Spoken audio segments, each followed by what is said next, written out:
Oh my god.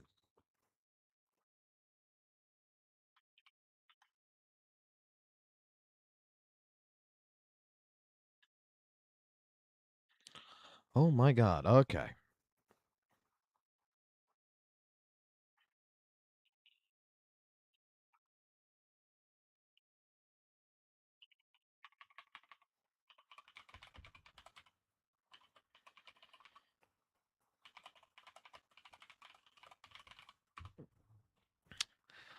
Well, I need to do this now.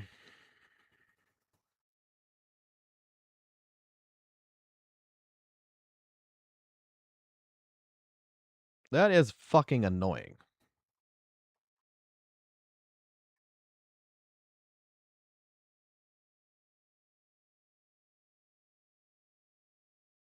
That is absolutely fucking annoying.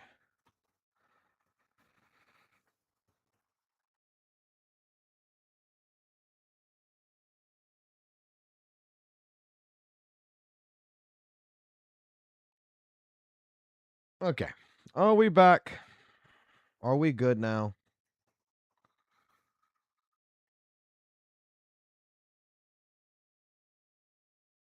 Fucking Windows update, bro. I don't know what the fuck happened. Please don't turn off your computer. Yeah, about that.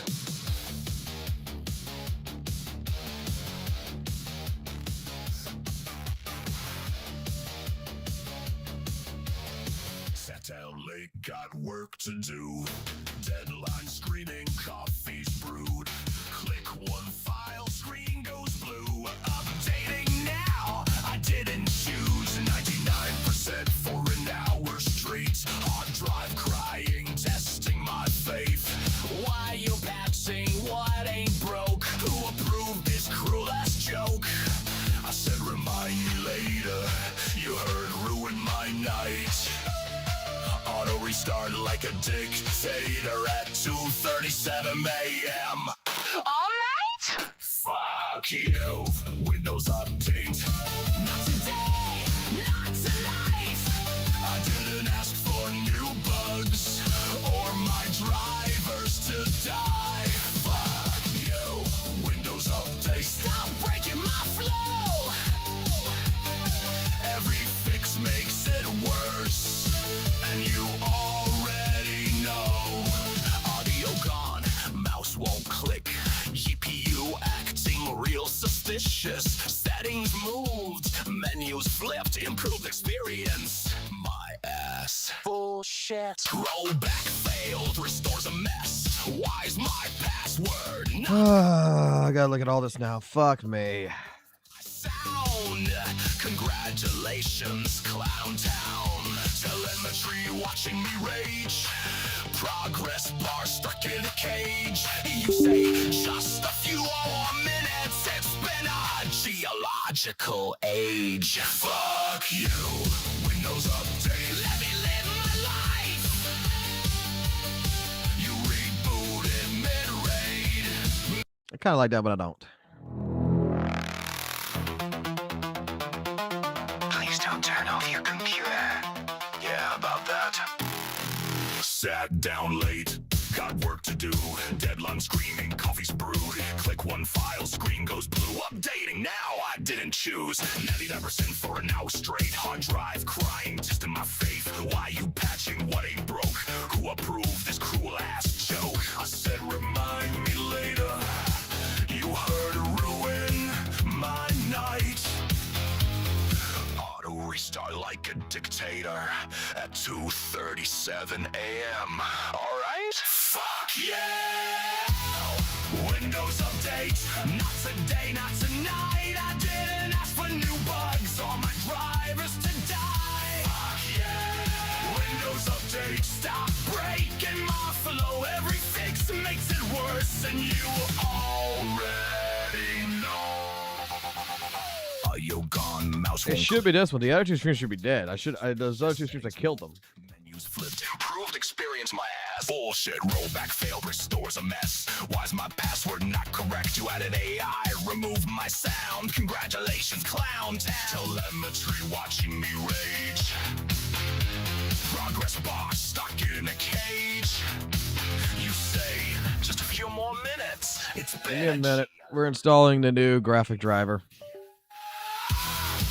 Windows update, let me live my life. You rebooted mid-raid, mid-stream, mid-ride. Fuck yeah. Windows All right, there we go. Now it's installed. Okay. every time you optimize, something legit gets hit. Security patch? Then why's my printer on fire? Feature update? Then why can't I right click if they ain't broke? Okay, so I'm not exactly sure what the fuck just happened there, but my fucking computer just decided, hey, let's just do a fucking Windows update, just to fucking do a fucking Windows update on the side. And, you know, I looked at it, I was like, well, you know, the computer hasn't restarted in fucking 2 goddamn weeks, so it should have never affected the stream. It should have never fucking disabled or did anything to the fucking live streams, but it did. It fucking did. It killed the live stream. I don't know why. I don't know how. Because this is a 2 PC setup. So anything that I do on this PC, I can shut this PC down, right? And it should just leave the other fucking system completely to fuck alone. The streaming computer. The streaming computer is completely separate. I can swap the HDMI cable on it and it can go to fucking video game console if I want it versus fucking actual PC. Like, that was the entire point of this entire live stream setup. So I'm not exactly sure what the fuck happened, but yeah, we are back. We should be back. Fucking Windows is fucking goddamn fucking stupid. That's all it is. Windows is stupid.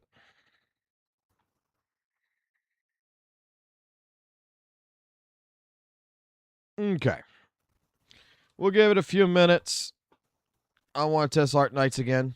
I want to see now, since it's updated, does this actually now run a little bit better?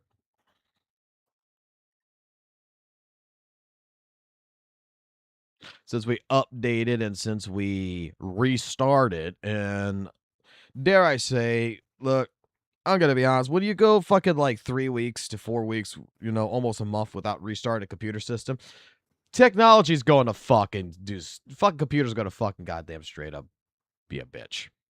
There's no fucking doubt about it. Computers are going to fuck up. I need to learn, update my shit. Arknights.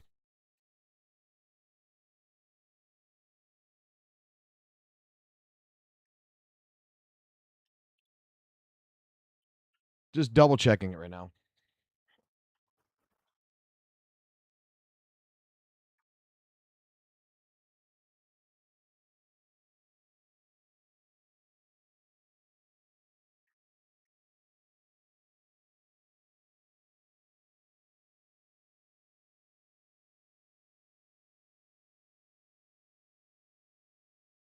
Oh god, you installed the new graphic drivers and this is going to take forever for the shaders to come in?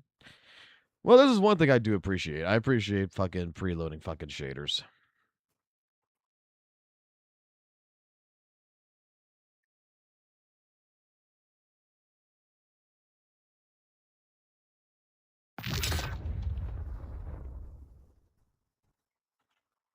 All right, I just want to take a look to see. Because the only reason why I actually did restart was because of the fucking fact that the system was acting a little like an ass. And the computer... Oh, much fucking better now. Look at that. You fucking restart and update a computer, it fucking runs better. You're fighting me.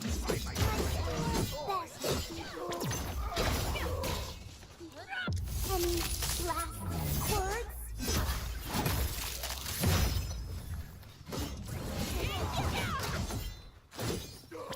Exemplary combat maneuver. Stop fighting!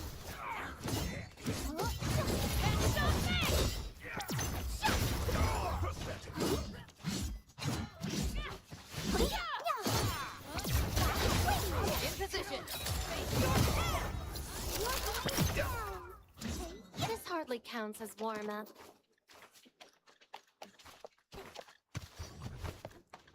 finally. Okay, so it just needed a fucking Asher restart.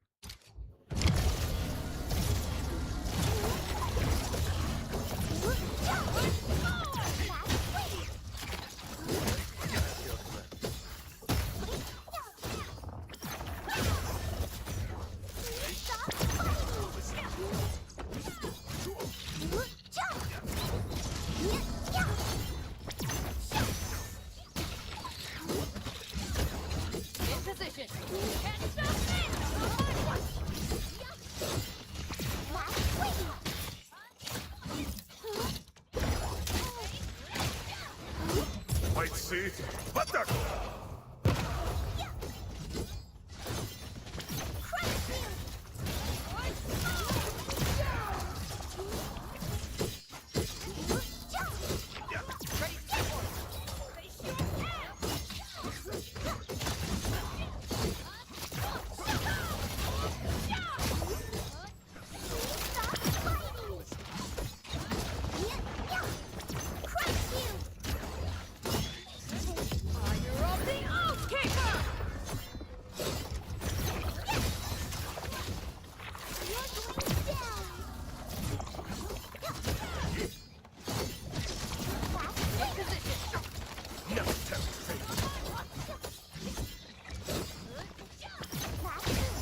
I'll remember that. Stop fighting!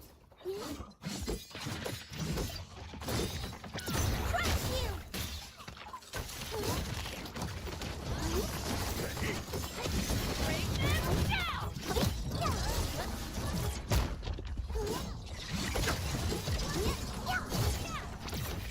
Ready to support.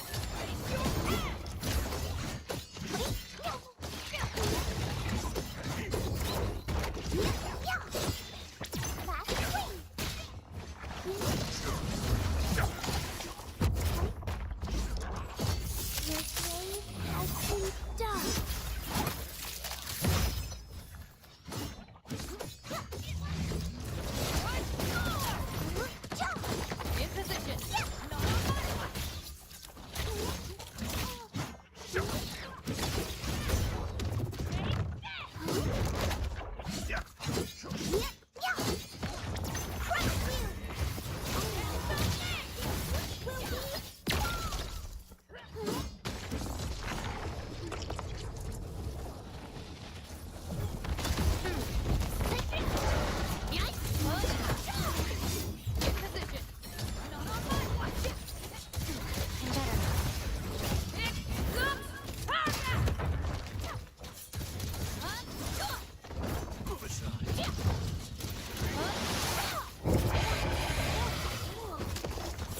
at my command.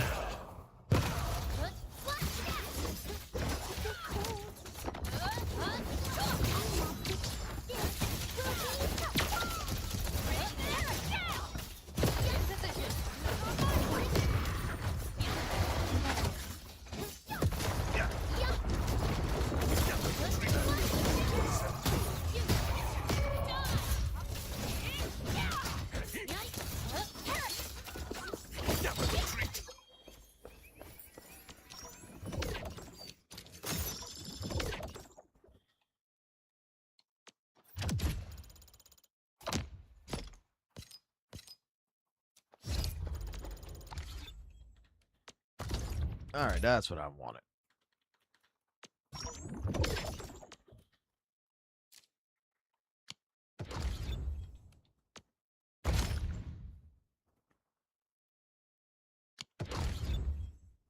Okay.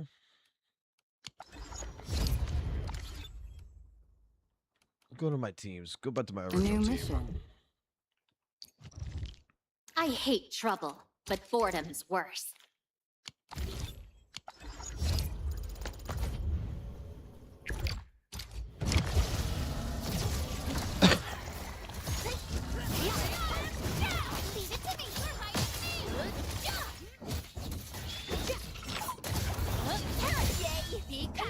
Perfect teamwork. No escape.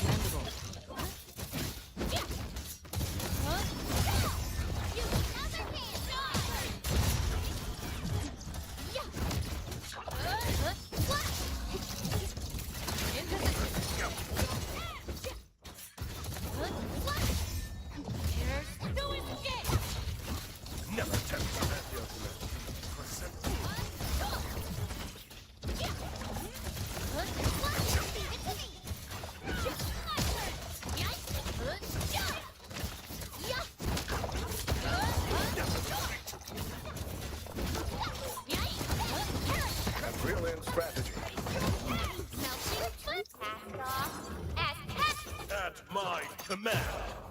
I shall be the Avatar of Radiance!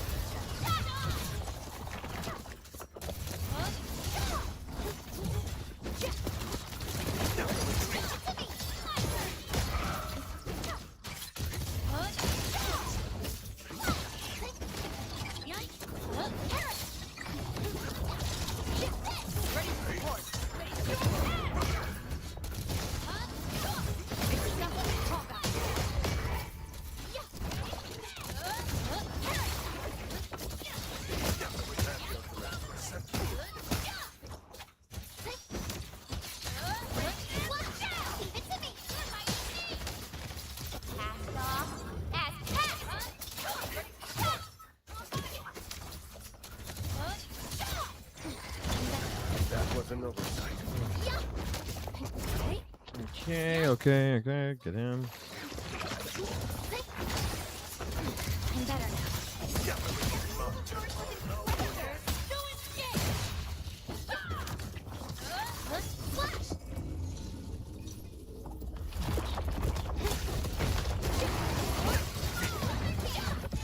That's Twilight!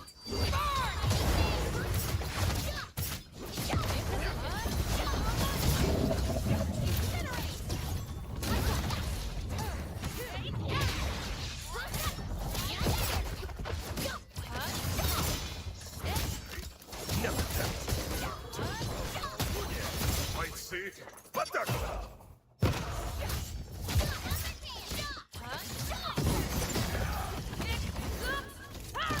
Once known, be destined.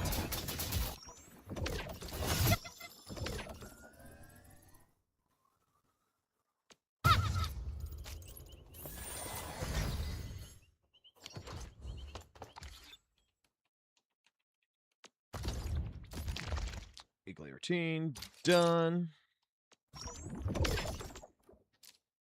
Claim that.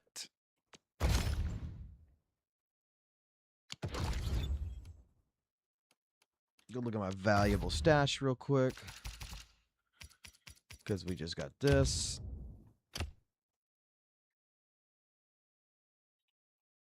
What? How sick? Hold on. My leg. How sick? Does he need medication? Got the Bismol?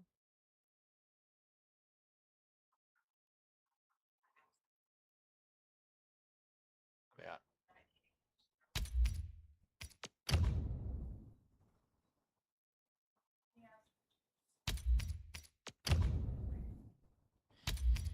Alrighty.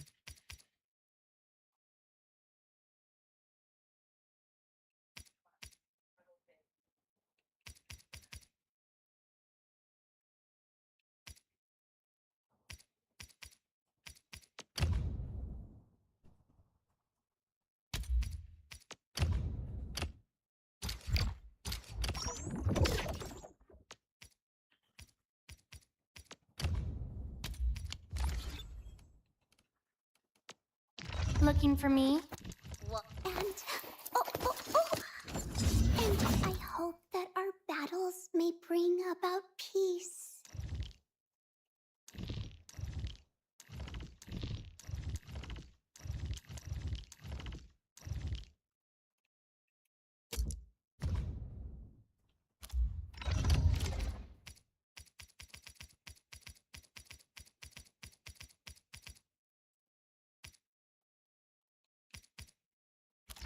Oh, that's not the weapon I thought it was.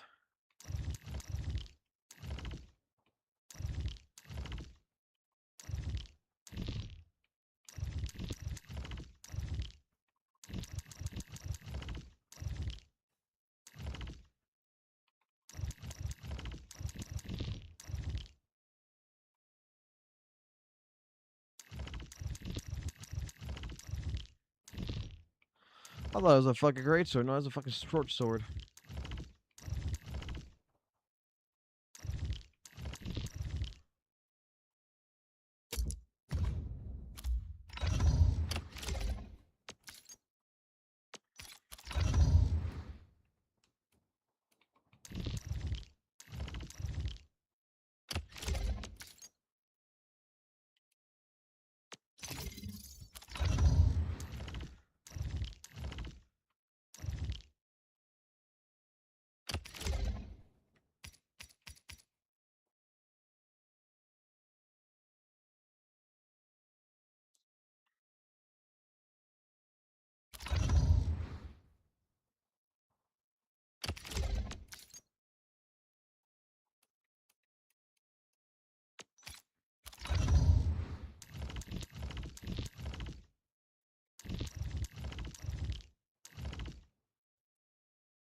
Well, I guess we're gonna be fucking building you up then. And how it is a match made for me.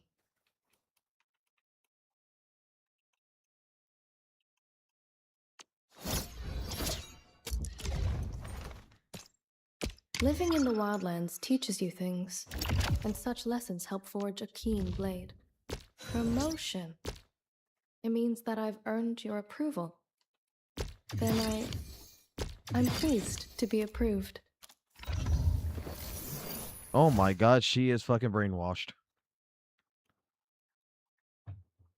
Alright, I guess we're gonna start working on you then. You fucking use this fucking blade. This is your recommended blade anyway, so... Alright. If it's your recommended blade, we'll fucking start building this up.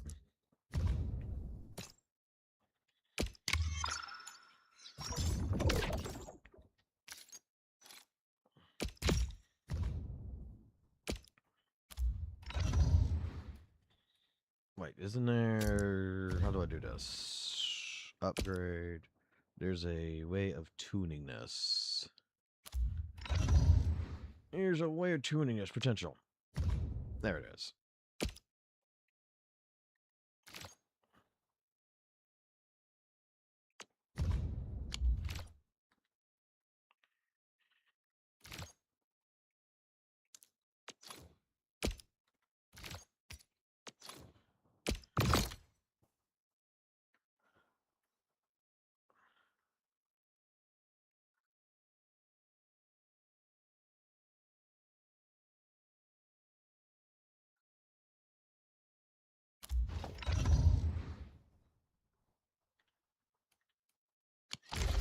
Alright, we'll start working on you next.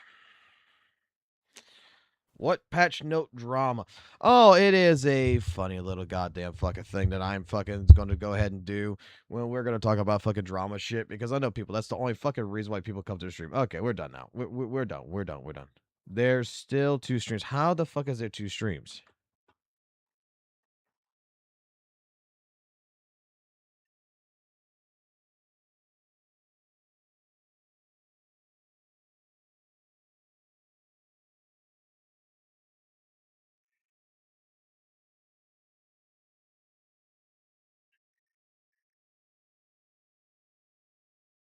Let me go take a look at this. Let me go take a look to see where apparently we got 2 streams.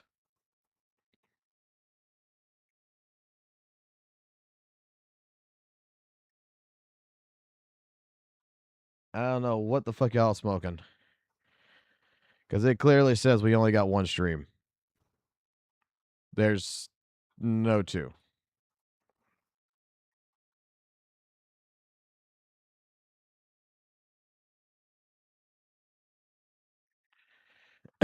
Like, how the fuck do I have 2 fucking streams?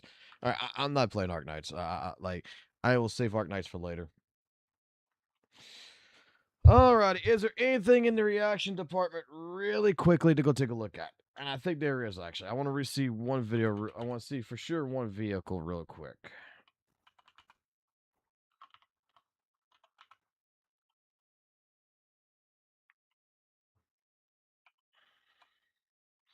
I'll tell you right now,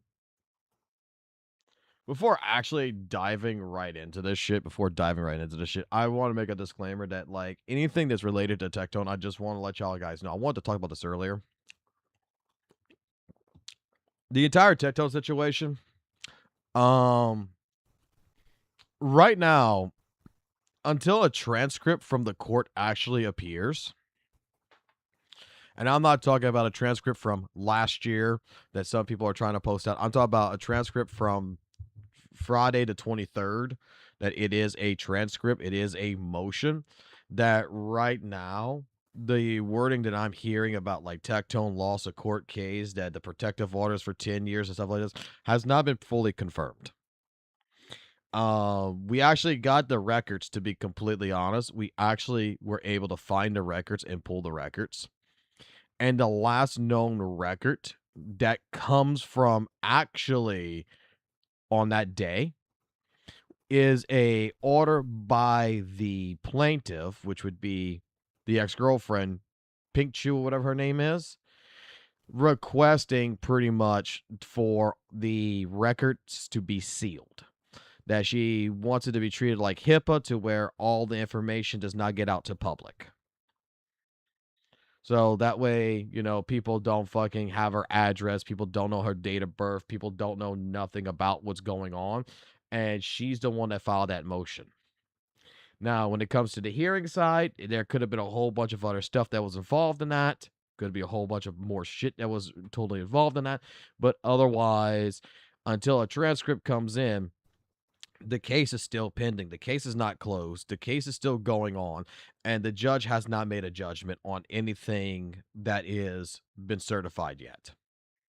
There's just a bunch of motions for a judge to sign if a judge were to sign it. So when it's going to come down into the entire Tectone situation, I am going to pretty much say it like I've always said it. You're innocent until proven guilty in the court of law. And it is the bearer of the plaintiff to produce that information. So until we have a clear answer on what exactly happened, until we have a clear judgment from a judge, until we have things very much cleared out to where it's not speculation, I'm going to say it like this. Tectone is still considered innocent until he's proven guilty. I mean, I'm not here defending Tectone, because I know there's some people who on Discord kind of got mad at me and such a little bit. I'm not here to defend Tectone. I'm just here to defend the justice system. We put faith in our justice system for a reason. And I'm going to go ahead and abide to that. So I want to make that disclaimer very clear.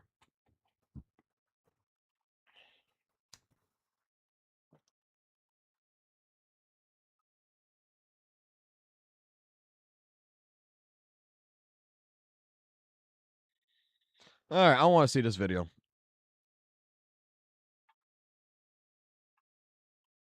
I caught a little bit of it, but I wanted to save it. Wouldn't it be funny if I just came out with this title and just to bait people into clicking it and mess with them? Cause you know, there's a lot of video trashing on Arknight Enfield recently. The whole situation is kind of ironic to me, cause on last year, I was actually making a video to defend WUWA from the toxic part of Genshin community. Cause you know, it's always the small percentage amounts of people who is mentally ill, speaks the loudest, and account for most of the toxicity. And boy how the table turns. I am now making this video to defend Arknight Enfield from the toxic part of WUWA community. I'm just kidding. Not from WUWA community, but from one person. And it's no other than this clown, this Sparkety Tauntus. I think WUWA is a good game with a catastrophic launch. What did bro do? What the fuck did bro do? Okay. There were some indisputable problem on launch, like if you're playing WUWA on your phone, the phone would get so overheat that you could barbecue stuff on it. They got some of the worst opening story, cause they changed the writing on the last minute, and the amounts of grind and the RNG to get a good gear were astronomical.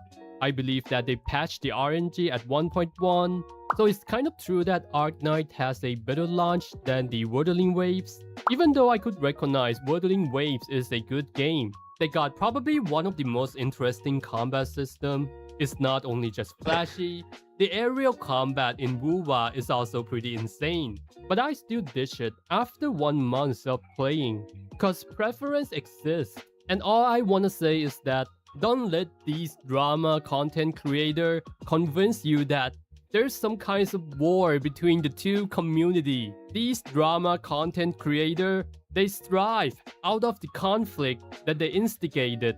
Just because you like the coffee doesn't make tea the bad choice of drink, and you could even enjoy both. The problem is when people tie their identity with the game. and they need to put other game down to validate themselves as a person. Like, these people take the game too seriously in a toxic way, but in the No. He's real sook. Let's be fucking clear here. Let's be really legitimately clear here.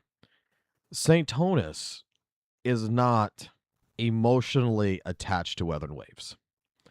I have to go ahead and be that person to defend Saint Tonus on this one. He is not a person whose identity is surrounded. Well, it is, okay? It is. The majority of people out there is going to recognize that Saint Tonus only from one game and one game only.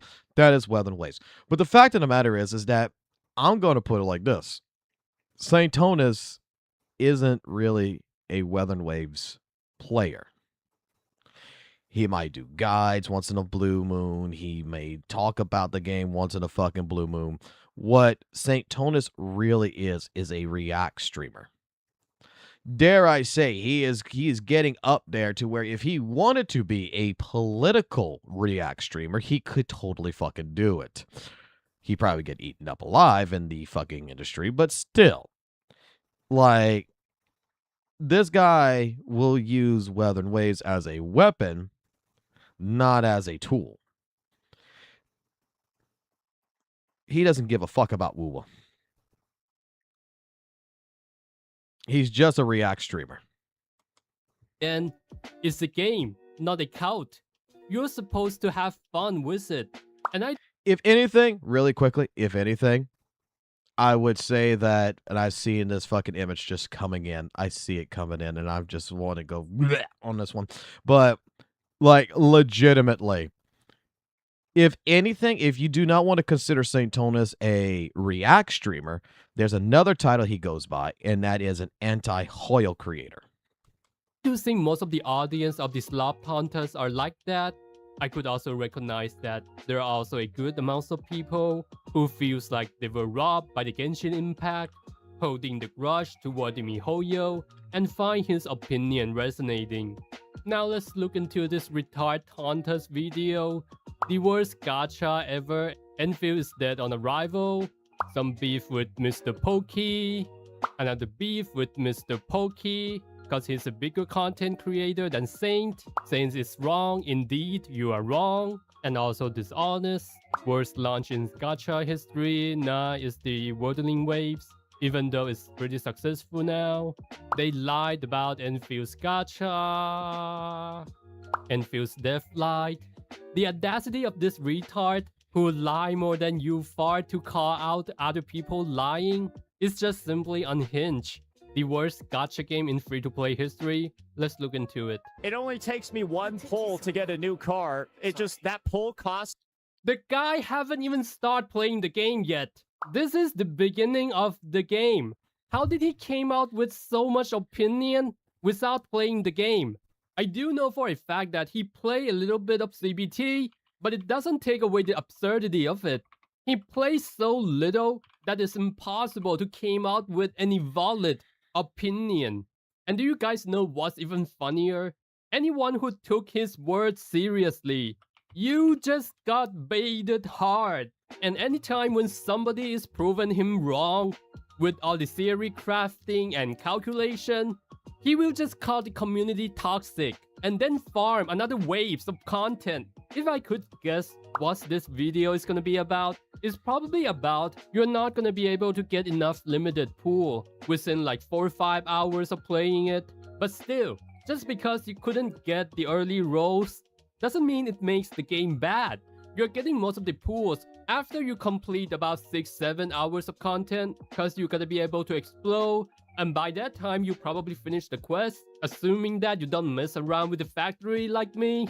And by the way, for the matter of fact, he could have already get those 120 guarantee if he were to use all the time on complaining and making baity videos into actually grinding in the game. I'm totally flabbergasted by this, for how a human being has so much opinion on the game he plays so little. Jesus Christ. And one thing that I don't like about how he made content is how he came out with a narrative like Arknight Enfield is bad, and then he just confirmation bias on everything that moves to fit his own narrative. You know what? I'm being too generous to even say that. This delusional contest is the embodiment of confirmation bias, if not the definition by himself. Like when he looked at the gacha system of Arknight Enfield, which is All right. Boys and girls of the class. Boys and girls of the class. I have a question. I have a question for you all. When it comes down to all this, which fallacies is being used by St. Tonus when he's talking about Arknights? Name a couple fallacies. I'm pretty sure you won't get that answer wrong. Pop quiz. fair to say that it is not the system that a lot of people are familiar with. Instead of questioning it, he just jumped to the conclusion and put up with this big ass title, the worst gacha ever. And he doesn't even go back and check on other videos that actually explain the mechanics. He doesn't watch any of that and just keep holding on his delusional take, failing to understand the most simple math. 120 is less than 160. I'm talking about the guarantee between WUWA and the Arknight Enfield.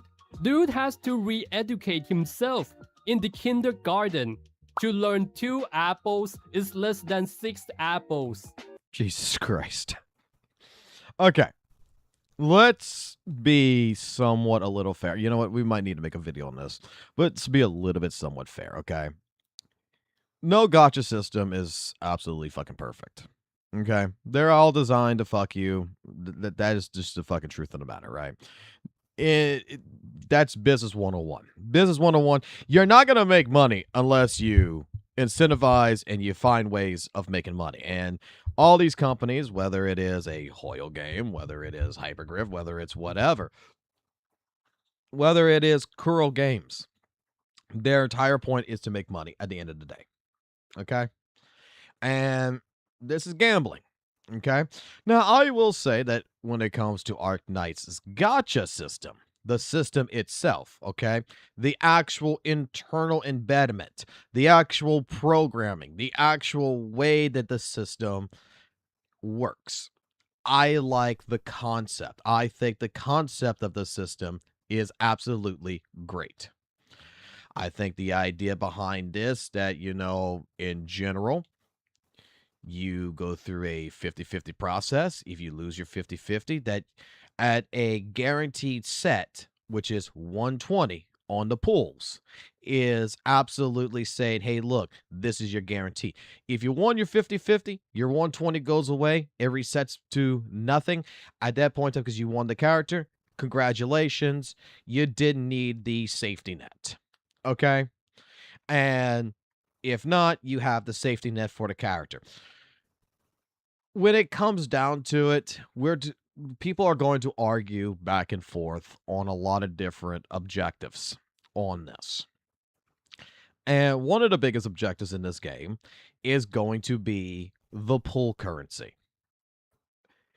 Where a lot of people are tying the pool currency into said game. Okay? At the end of the day, we got 1 patch, 3 banners. 3 banners, 3 characters.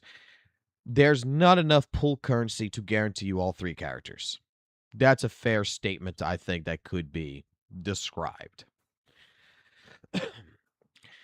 In general, you have to take a look at the characters, you have to take a look at different information. This is where I think that leaks are really going to matter in this game. I've had this conversation just more, got a little bit heated this morning in the Discord on this, but had a conversation, and I agree with this statement, is that leaks are going to be very important in this game for you to determine where you're going to be putting your pulls at. Because, especially if you're an F2P player in that regards, you're not going to be getting, unless you're really, really fucking lucky, you're not winning all 3 characters in a single patch. So, knowing first and foremost where you're going to get involved in is where you're going to need to understand. And dare I say, it's basically the same concept that I think that a lot of F2P players already deal with. when it comes to games like Weather and Waves,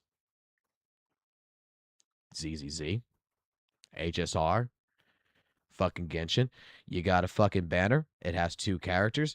You got to make the determination if you're going to be pulling on either one of the banners.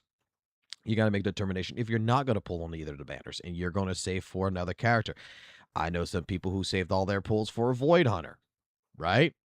So they're not pulling on these banners. I know some people who saved up some of their pulls for Banyu. I know some people who saved their pulls for Dylan and ZZZ. And they skipped banners to guarantee that they want to make sure they had 180 pulls just to guarantee the character. In this game, you're just trying to guarantee 120 pulls. After you guaranteed 120 pulls, your goal here at that point in time is to run the banner. If you lose to 50-50, you still got to go. You got to make a decision whether you're going to save your pulls for the next 120 or you're going to run it all down and you're going to go for the character. I mean, it's the same basic core concept as what you're already doing in the 50-50 scenario. It's just that the Spark system, the way I look at it and the way I'm going to describe it, is that it is a system that is embedded as a safety net. It's still if you lose your 50-50, like you're at pity, you're at 70 pulls, you get to your 50-50 at 70 pulls, well, the remaining 50 pulls that you're going to do is going to guarantee you the character. That's it. But that is if you get to that hard situation. You have to plan. You have to take a look at things. You have to understand that math matters here. And math is hard. Like, playing a game is hard too. I'll talk about this in a little bit. Let's finish this video. And don't get me into the pool economy, because there are players who could get 120 pools within the first day and the second day. And on top of that, you got losing 50-50 in Arknight and Field could win another limited character from 2 previous banner. As for now, it's the future banner. And absolutely 0 premium pools on weapon. The game is more generous than any gacha game on the market by miles. And yes, there are risks to lose all the pities if you mess up with your decision. I have already talked about this mechanics over and over, and I think a lot of people know how it works. Is it the most generous game on the gacha market as of right now? I'm going to be completely fair and completely honest here. Yay and nay. It is very much generous. Don't get me wrong. The pool currency so far, from starting the game fresh and everything and just playing and doing your exploration and everything else, in going get all the chests, doing your weeklies, doing your operational management, your manual and everything else, you're pretty much, it's pretty much really good. I think it was said that there's 170 pools in patch 1 so far. If not, maybe a little bit more. That's pretty generous. But that's not the problem. The problem is that when the first banner ends, you're not going to be pulling that much currency no more. When the second banner ends, you're not going to be pulling that much currency no more. When the third banner ends, you're not. When the next patch comes in, what is the pool economy going to look like? What's the next region? What's the next area? What does the events look like? What does the weeklies look like? What does things look like that is going to say, hey, the pool economy is going to be bigger. It's going to be less. It's going to be the same. What does the pool economy in the future of the game have? This right here, I'm going to be honest to even like someone like RealZook, I cannot say like right now that the gacha game is generous until after the next patch. When the next patch comes in, I see the entire scope of what the currency and everything else is, what the pool currency is, then I can make that determination. But right now, just like Weather and Waves, I'm sure ZZZ, I'm sure HSR, I am sure Genshin Impact, when they first all came out, the pool currency was, to a lot of people, generous. And then over time, you're kind of realizing it's not as generous as time goes. That the next patch has sometimes a little bit more, a little bit less. It depends. The pool currency is what matters at the end of the day. The gacha system, I like the gacha system. The pool currency is what's going to drive the game. The gacha system is separate. Like I tried making a statement last night, right? And I don't think people understood. Is when I look at the gacha system of Arknights, I'm not looking at the pool currency. Okay? I'm not looking at the pool currency. I'm looking at the gacha system as how it operates. And I actually like the gacha system a lot better than I like the standard 50-50 setup. That's me. I like it a lot better. But when we turn our face to the other side, we have to look at what is going on that is the currency that feeds into the gacha system, which is a separate system, which is the actual game itself. And what is the time, what is the effort, and what is basically the reward that accumulates to be spent into the system. How generous is that? What he did is really to just endlessly elaborate on the same point over and over again and putting on different kinds of baity titles. Refused to look up and update his information because he prioritized narrative over reasoning. And the more you reasoning with him, the more he gonna turn your reasoning to weaponize against you. This third Tauntus doesn't come into the space with good face Is he calling him Turtantus? argument. I actually made some videos about him when he was targeting the game Zenless Zone Zero, and some patterns that he does a lot is he likes to present the common gacha problem as a unique problem of a game. The other thing is conflating one problem and makes it sound more problematic than it should be. Like this one when they mess up with the PayPal and he just called it the end of service. I don't think he believed that this gonna lead to the end of service of this game. He just came out with the most baity title. I'm so familiar with the way he does the video that I could even predict the next step. Like, after finish this first waves of attacks on the gacha system, the next step that he's gonna do is he's going to go after the bigger content creators in the Arknight Enfield, which he already did, like this one with the Mr. Pokey, and this one with the Gacha Smack. But these two content creators kind of jumping from one game to another game. And as soon as there's one big content creator who anchor himself in the Arknight Enfield, he is going to go after him. And the next step that he's gonna do, he's gonna use one of the chat that disagree with him and began to make a video calling the Arknight Enfield community is toxic. So put that on your bingo list. He will be attacking the whole community when there are no content creators to target. And he will be releasing another video called I Was Right, when he got everything wrong. And he gonna justify his own action with a good old defense that being overused by him. Like, I criticize because Hold on, I gotta load something up real quick. It wasn't loading before and looks like it's loading now. No, I mean, he's completely right. Like, he's gonna go after the big CCs like he always does. Check. He's going to go ahead and call AKE's community fucking toxic when it's really not. He's going to say that I was right, especially when there's certain situations, because let's be honest, even a broken clock can be right twice. And he's going to claim that he cares about the game and that his criticisms towards the game, just like he's done this with HSR, just like he's done this with ZZZ, just like he's done this with Genshin Impact, he's going to make the fucking claims that I care about the game, so if I criticize the game and that community thinks that I'm right, they're going to make a better game. That's the argument that he's going to use. I care about this game. Slow Tauntus haven't even began the game yet.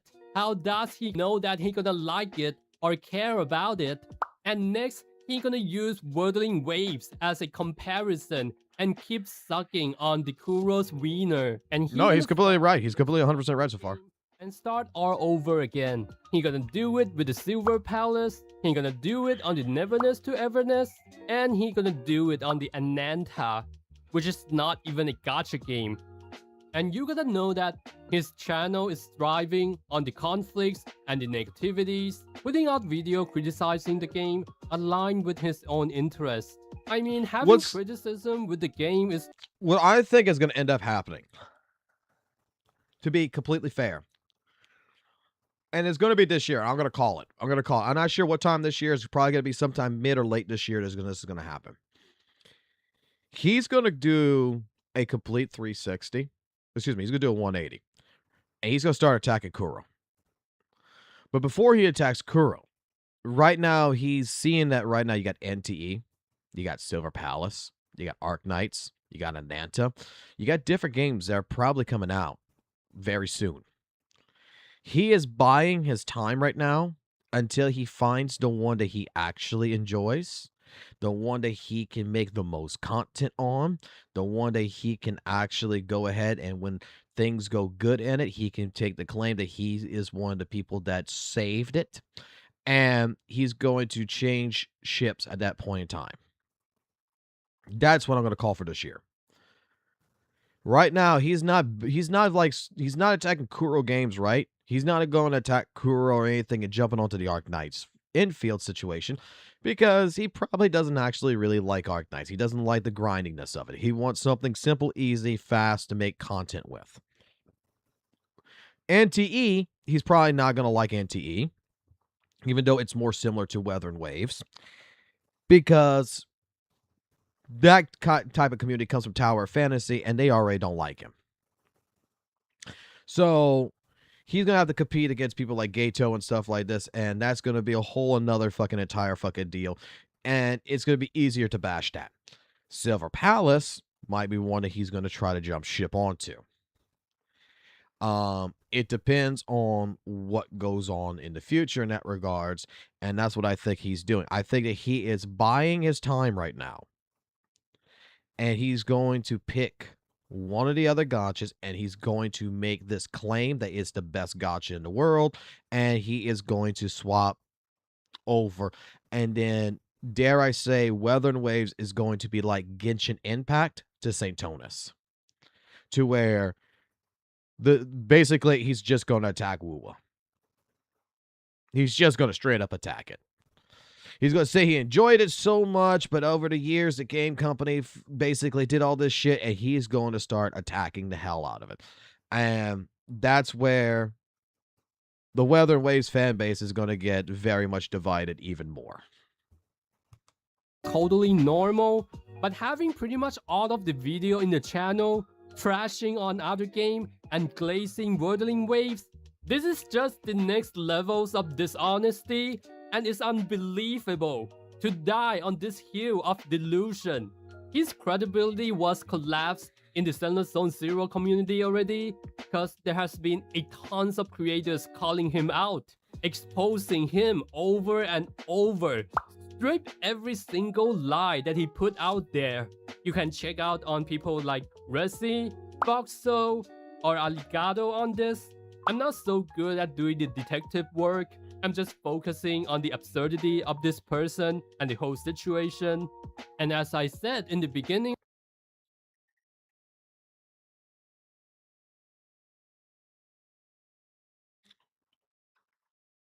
I keep getting these fucking goddamn cameos every now and then. What the fuck, bro? I got fucking mentioned. Like, look, I call St. Tonus out, yes. Like, and I'm calling him out on Arc Knight's infield as well. I'm going to call it out on different things because it's not that deep, number one, first and foremost. And it's just the problem is there's just a lot of fucking information.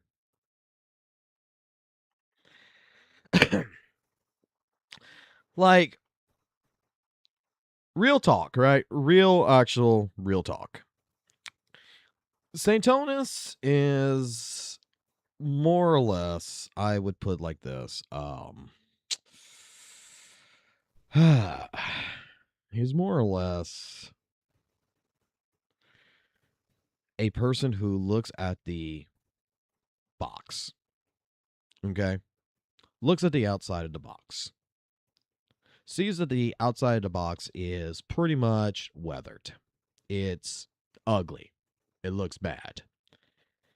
And is remarking how bad this box looks, how disgusting it is, how on the side of it looks like it's got mold growing on it, how on this other part over here it looks like absolute dog shit, how that an actual dog took a piss on it. And he is just completely discussing the box. The problem is that he refuses to put his head inside the box to see that inside the box, how actually valuable that box is. That while on the outside, from his observations, he's correct. It looks kind of crappy. It looks kind of shitty. But when you actually take a good, long, hard gander, and you actually look and you actually start doing a little research, you start reading, you start talking to people, you start communicating, and you start finding out things. You start realizing that the picture that you first saw about this box isn't real. And that's the issue. We have gone through so many different things, and he is the loudest big mouth on all this, right? Like, I don't know anyone else who is as big mouthed as he is. And that's the issue. It's like, all Satan has to do is shut up. I'm going to get, like, I would give him this advice. Shut up for 5 minutes. Play the fucking game. Look at the different aspects of the game. Don't go get your fucking information from some other place. Like, look, when we started with Arc Knights, you guys were linking me videos to Rain. You were linking me videos to this one, to that one, to this person, everything else about Arc Knights, about the gacha system, about this, about that, to learn. What did I do on the launch day? I said, no, I'm not watching none of that shit. I'm just going to play it, and I'm going to determine my own opinion from it. I'm going to play the gacha. I'm going to do the exploration. I'm going to do the combat. I'm going to do the factory, and I'm going to derive my own opinion from it. And then, after I do that, then I'm going to go look at the context of what everyone else is saying, such as St. Tonus, so that way I have firsthand knowledge about the situation, and then that way I could derive an opinion. Before this game was even released, St. Tonus had already started bashing it. With the issues that coming in, like the PayPal issue and everything else. He's correct. The PayPal issue was pretty of a big deal. But the problem was, they responded. The problem was, they resolved it. The problem was, they resolved it in under fucking 15 hours. Actually, under 10 hours. Let's see, 12. Let's see. The first report came in at 9, so you got 9. So you got 10, 11, 12, 1, 2, 3, 4, 5, 6. Under 10 hours. Because they start processing the refunds around 6 p.m. So at that point in time, 1, 2, 3, 4, 5, 6, 7, 8, 9. Yeah. And under 10 hours, in 9 hours, they were already processing the refunds to every single person in PayPal. They did their investigation for the first hour. They shut down the PayPal. They started doing more investigation, collecting all the data they needed of who got affected by the PayPal, trying to figure out what was going on. And then they did the processing of the refund the same day. So here's the thing. Your money was taken out of your account, right? The $15,000 was taken out of your account. It was put back the same day. In less than 9 hours. I mean, in less than 10 hours. At 9 hours, refunds were processed. And anyone who did not get a refund, because they might have missed you, was told to email support to get their refund. These are the things that we are obligatorily dismissing. These are the types of issues that, while they suck, seeing how the company handled it versus what maybe a company like Hoyoverse would have done, maybe a company like Netmarble would have done, maybe even a company like Kuro would have done, seeing how this company handled it, hey, while there is fault, right, that they fucked up here, watching how a company handles something is two different things. Of the video, he is farming on the audience that rely on putting other game down to validate their own identity over the choice of the game. Anyway, all I wanna say is don't take this idiot's opinion seriously, cause he couldn't even understand 120 apples is less than 160 apples. He doesn't Like, let me put it like this, right? Let me put it like this to you guys. Something else that popped in my head. The entire PayPal situation. If this would have happened with Blizzard, Activision, with World of Warcraft, with Call of Duty, heck, this would have happened with Konami, with fucking Yu-Gi-Oh! This would have happened with Capcom. Do you think that the refunds would have been processed in the same day? Do you think that the response would have been as fast? Because these companies has had multiple issues. And the only other fucking company that has done something like this, right? That fucking Sony got pissed the fuck off at is CD Projekt. Does anyone not remember CD Projekt and what happened with Cyberpunk? It was a very bad experience for launch. What did CD Projekt do? In a timely manner, they read the reviews, they heard the complaints. The very next day, what did they offer? A full refund on every platform. And you had up to what, a month to redeem it? And what all they asked of you is you have one or two choices. Take the full refund, and we have no problems, and we hope to see you maybe download the game in the future, or stick with us, keep the game, and stick with us, and we'll show you that we'll make it better. Now, I was one of those people who refunded it because I had already beat the game, and when I beat the game, I was like, well, there's nothing left to do. I refunded it, so I had completely fucking beat the game and then completely refunded it. I'm a little bit of a dick for that, but hey, I got my enjoyment, got my full refund back. It was like renting a fucking video game over the weekend.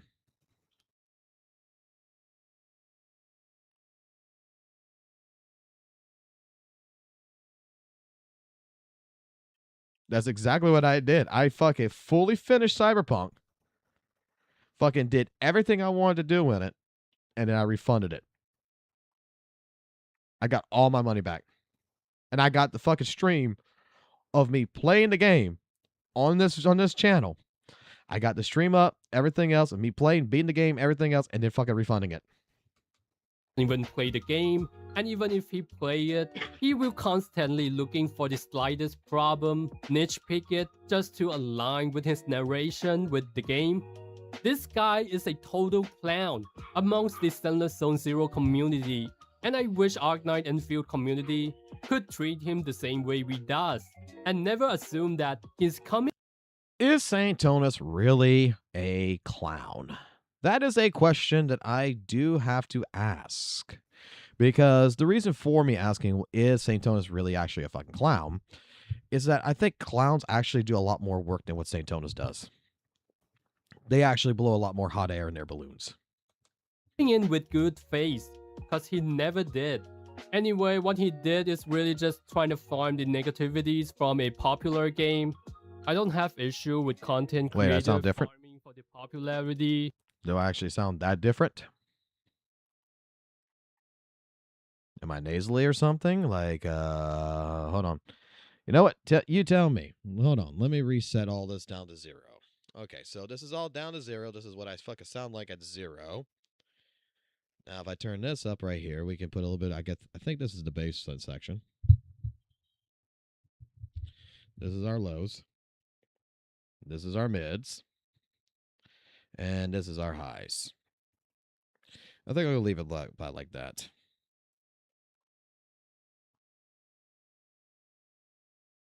I sound calm. I sound nasally. Well, I'm not sick. This is like what I normally sound like. I'm checking to see if it's the mixer issue right now because we have a mixer. Things have changed a little bit in that regards. I can put this on and see if that helps out. Let's see. Is that any better? Hey, look, I'm just trying to see.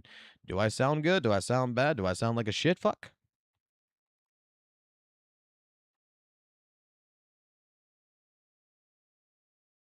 One, two, three. Is this any better? I hope this is a little bit better. Damn,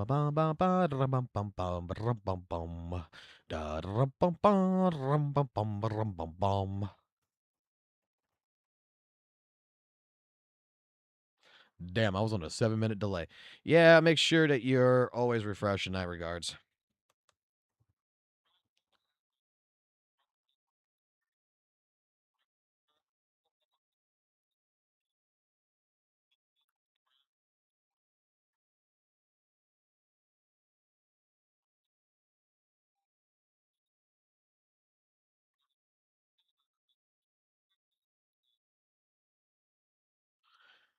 I mean, real scale, like, I think he got it. Like,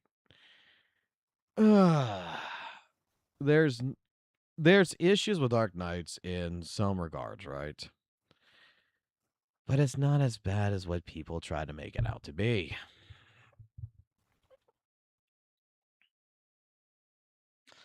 The video sounds mute. The fuck?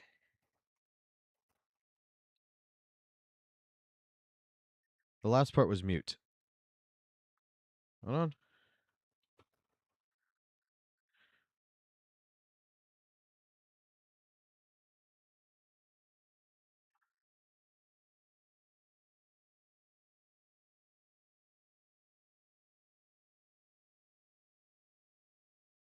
Okay, it is not actually playing the audio. Okay. I see what you're talking about. The audio's not showing up for some reason. Hold on. Why is the audio not showing up for this side?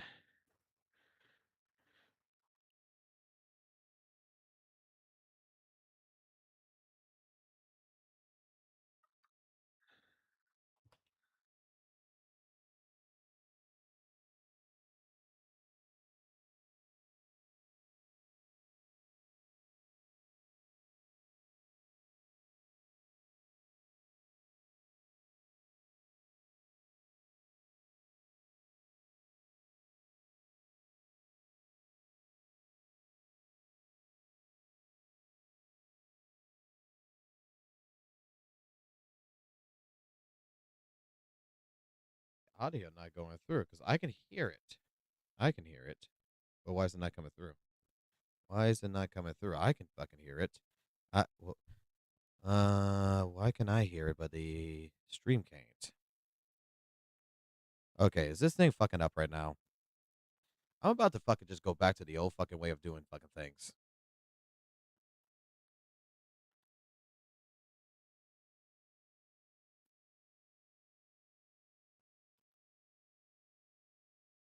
Is that don't let these drama content creator convince you that there's some kinds of war between the two community. They strive out of the conflict that they instigated. Just because you like the coffee doesn't make tea the bad choice of drink. Oh, that's why. I was using the wrong button. Okay, so I just learned something new. I just learned what that fucking button actually fucking does. It's called dry fucking wet. Never fucking understood what the fuck it was doing before, but nah, hey, now we got to know what the fuck it does.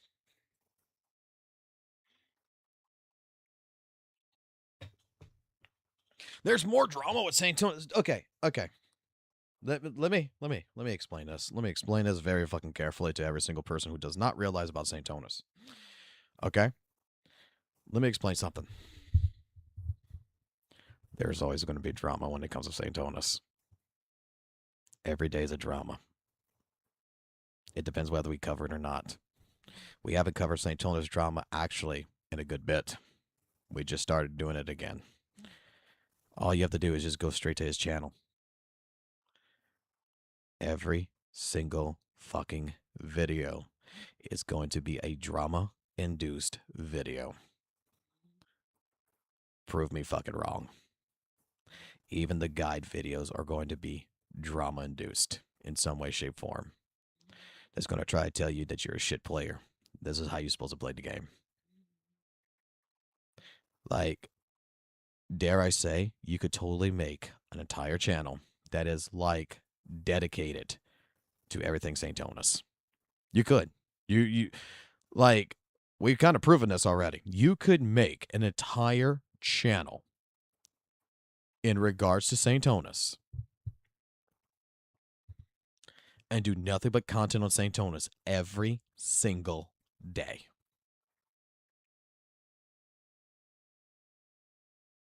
That's how much drama comes out of that channel.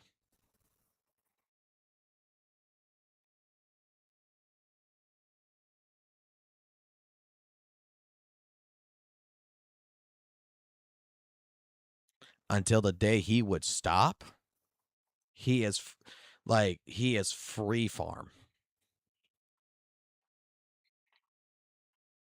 Tell me I'm wrong.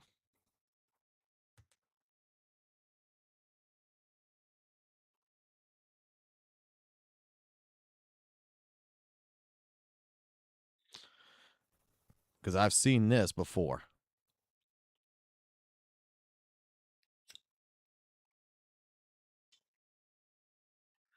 Legal mindset. Okay. Did the actual documents drop?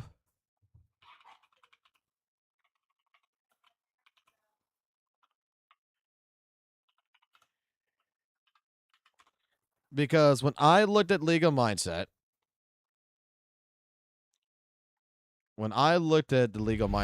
Crunchyroll is now. Oh, great. Now I got ads now. Fuck me.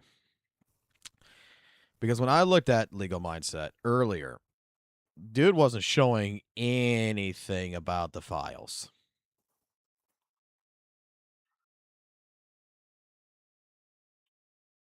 Like, this is all old stuff when I was looking at.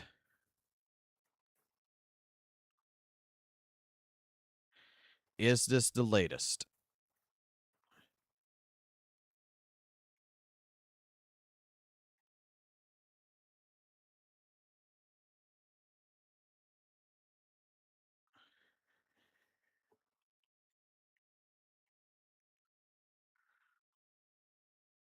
Got here, which is a temporary ex parte order in Yeah, this is old shit.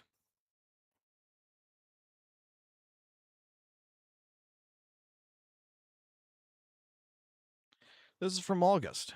This has nothing to do with what happened on the 23rd, this one.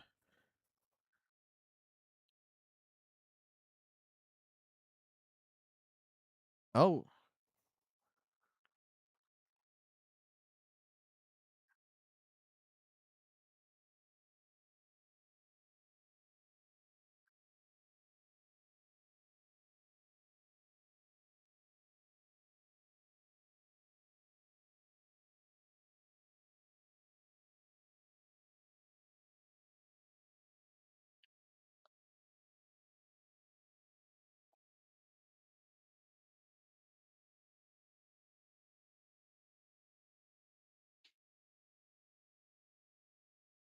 Okay. and so I think Tectone is still under that protective order. That's important to say. So he's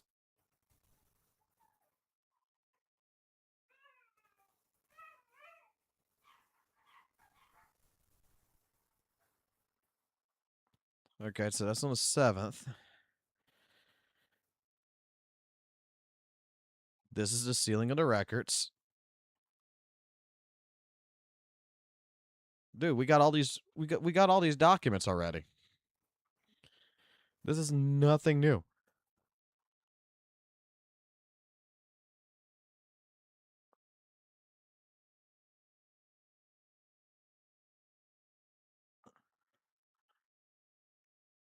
Dude is just taking every document from the entire fucking year and trying to put it together as if, oh, let's go through the files, right? You can get all this.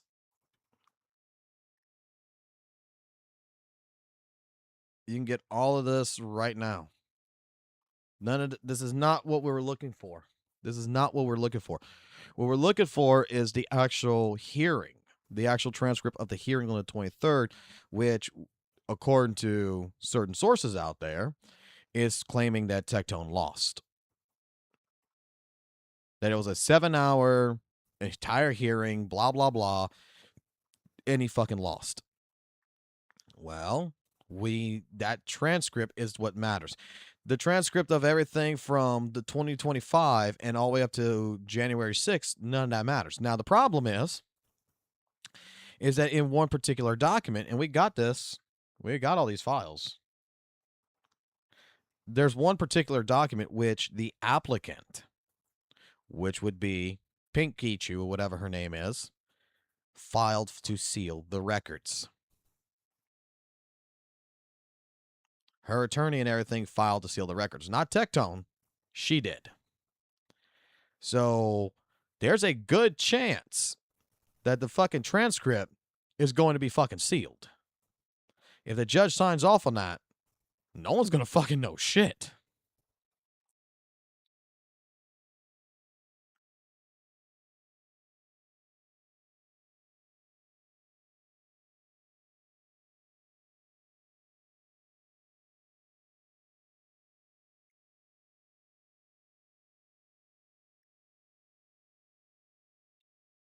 Like, we have to wait. We have to wait because even the judgment is still pending. We have to wait until the judgment is completed. And then we can know for certain who won, who lost. But as it's going right now, it's still pending, meaning that from my understanding on the 23rd, it's still in continuation.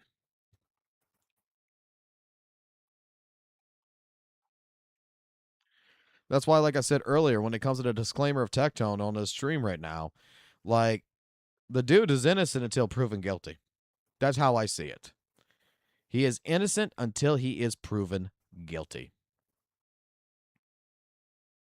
You might not like him. You might despise him. You might hate him. But the truth is, when it comes down to it, I believe in my justice system.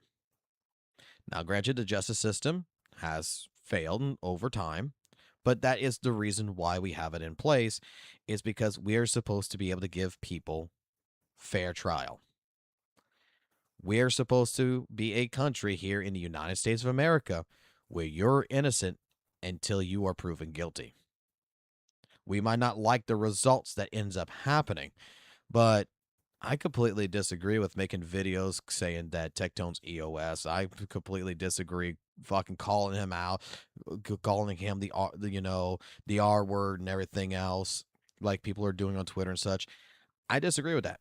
And because right now we have to I fully believe in like I said, I fully believe in the justice system, because at the end of the day, something happens to you, you go to court, you're relying on that same system.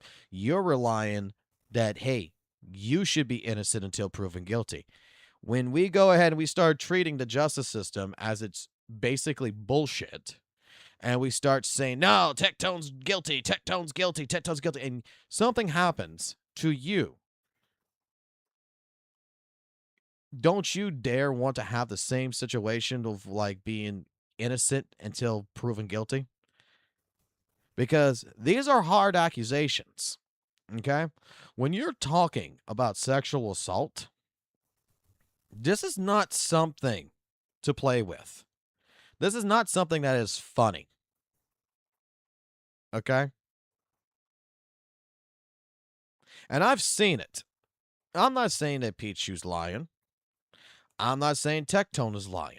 I'm not saying either one is guilty. I'm not saying either one is fucking innocent.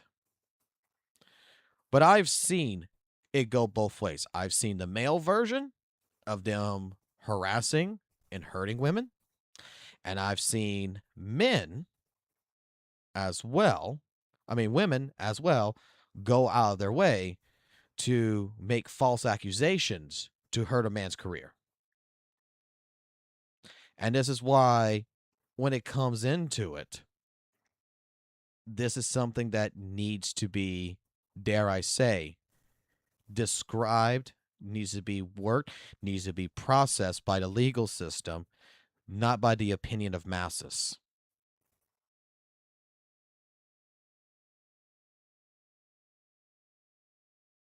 What happened between Tectone and Pinkychew, they know the truth.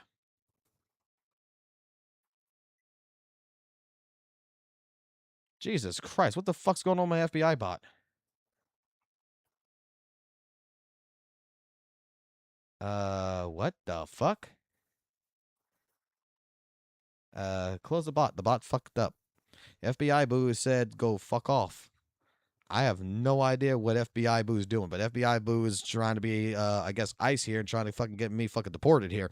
I don't fucking know. I think it thinks I'm an illegal immigrant.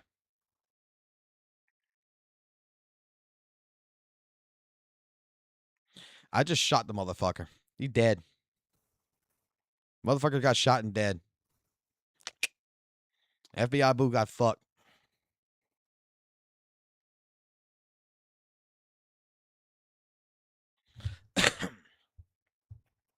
Say goodbye to FBI Boo. FBI Boo is going to come back tomorrow. He's not properly working right now.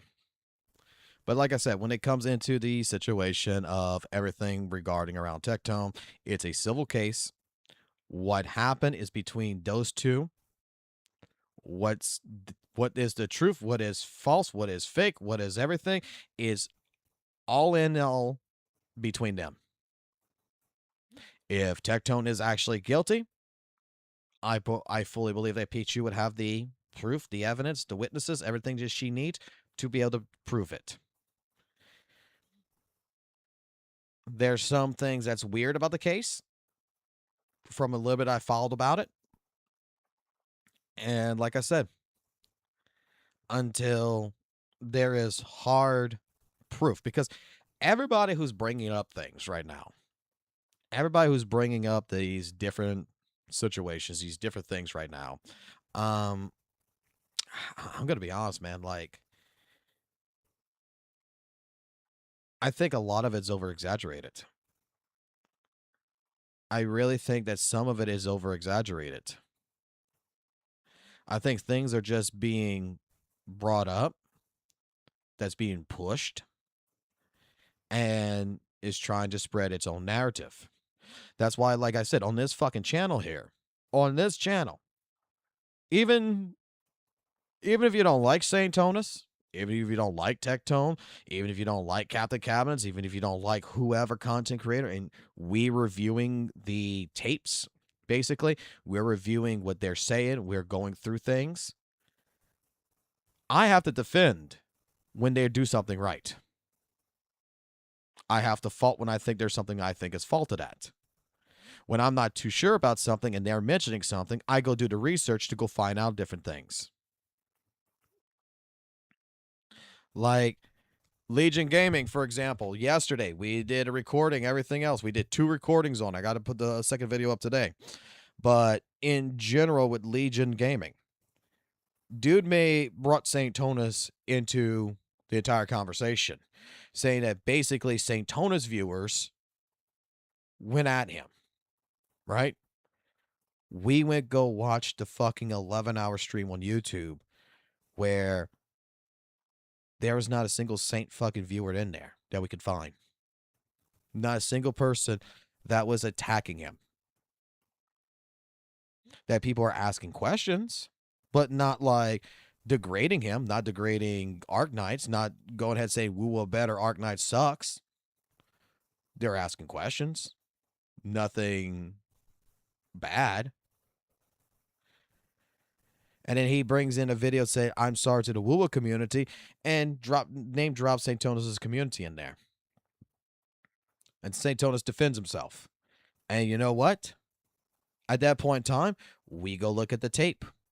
He deletes it on Twitch, but he didn't delete it on YouTube. Now, why would he delete it on Twitch And forget YouTube, I have no idea. If you're going to delete it on Twitch, you should be deleting it on YouTube as well. But he deleted it on Twitch because I guess majority of people he thinks only going to watch it on Twitch to not look at the tape and go read every single chat line like we did, not just to go skim through it to see if he's telling the truth or not, to try to hide it. And yeah, St. Tonis, he's right. Legions came out of nowhere. So guess what? We have to say in this regards, whether you like it or not, Saint is right.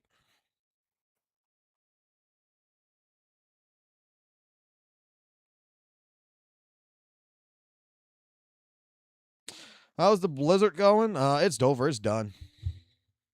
The ice is gone. We didn't get really a blizzard. We got an ice storm. Now, granted, what was fucking hilarious is the fucking roads were frozen today. They weren't frozen yesterday. Like, I drove yesterday, but today, holy shit, they were frozen. CN is not happy with Arknights. Mr. Broke.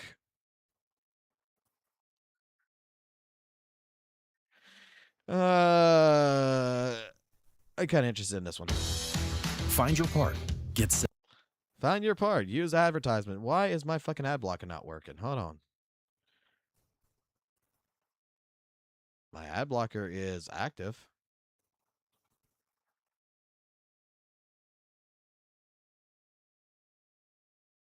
Did YouTube finally fucking make it to where ads are fucked now? Like ad blockers are fucked? Did they finally do this?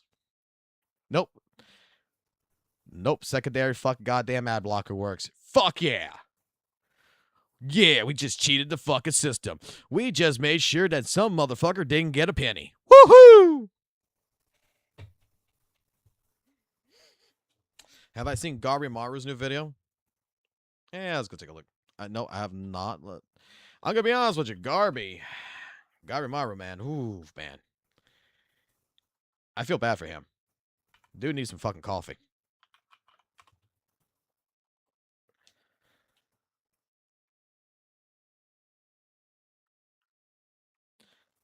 I want them the most in the Golden Champion shop.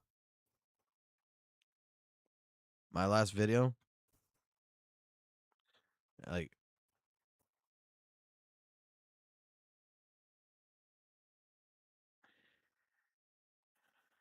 I mean, I'm not really interested in what is this? HSR? I'm not really interested. Hello, ladies and gentlemen. In today's video, I want to talk about which character I want to see come back the most into the Golden Token Shop, right? Now, as you guys may know, it is now basically confirmed with the, I think, recent addition of Topaz to the Golden Token Shop, which is the currency we get, by the way, on some very special occasions. We can use to exchange for 5 stars. We got Topaz, right? So this was a sign that they actually are looking towards adding more characters into this shop in the future. However, Topaz, right? Like, let's be honest, this is probably one of the worst people to put in there, mainly because there's 2 4-star alternatives to Topaz that usually actually commonly outperform her in a faciality, right? So let's be honest, nobody's gripping their toes in excitement over Topaz. She's pretty dated at this point unless they buff her. So I was thinking about which character I want to see added to this shop the most. And I think now for sure, more than ever, it makes the most sense to add Kafka, right? Now, I understand why they may be afraid to add Kafka. However, in my opinion, they win at the end of the day. If you add Kafka to the shop and people are able to get Kafka for free from the golden token, we'll probably get no matter what every single anniversary, then people will feel much more incentivized to maybe pick up a Heistlands and pick up a buffed Black Swan, right? Now, I've heard some other people say, you know... All right, sorry about that. My son came in the room. I'm not going to lie. I'm not really an HSR person. I really don't care about HSR. I haven't I haven't really fully gotten into it. When Rappa comes, that's when I'm gonna get into fucking HSR.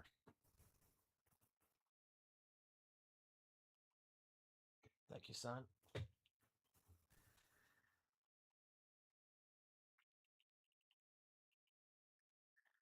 Thank you, son.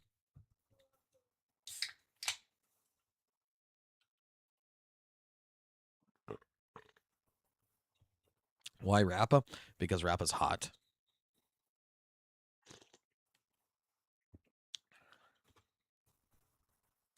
Still not the video I'm talking about. Well, you said the latest video, and I looked at the latest video. That's the latest video.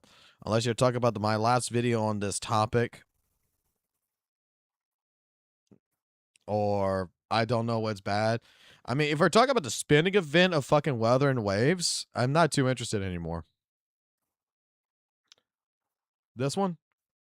Hello, ladies and gentlemen. Smallest bit of confidence that the specific creators I called out in my hypocrisy video would maybe actually semi-address and fully take the hit on this spending event because of how aggressive they have been towards Hoyo game spending events, right? And I haven't seen, I don't think Blazon made a follow-up video, but Saint made a video and Glaive made a video just recently. And in both of these creators' videos, do they basically defend this game by saying our spending event is less predatory than the other because the rewards... Okay. That's what we're going to be talking about? Okay. All right. I think actually this brings in a good fucking transition to the topic. Yeah, 100 fucking 10%. They basically, people are defending it, right? Okay, let me bring something up here. Let me bring a little bit of things up here.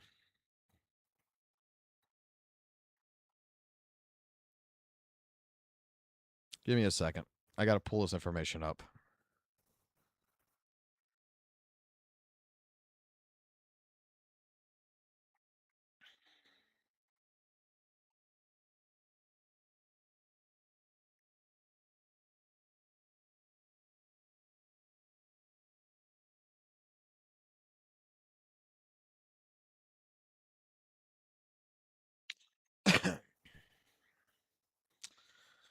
Alrighty.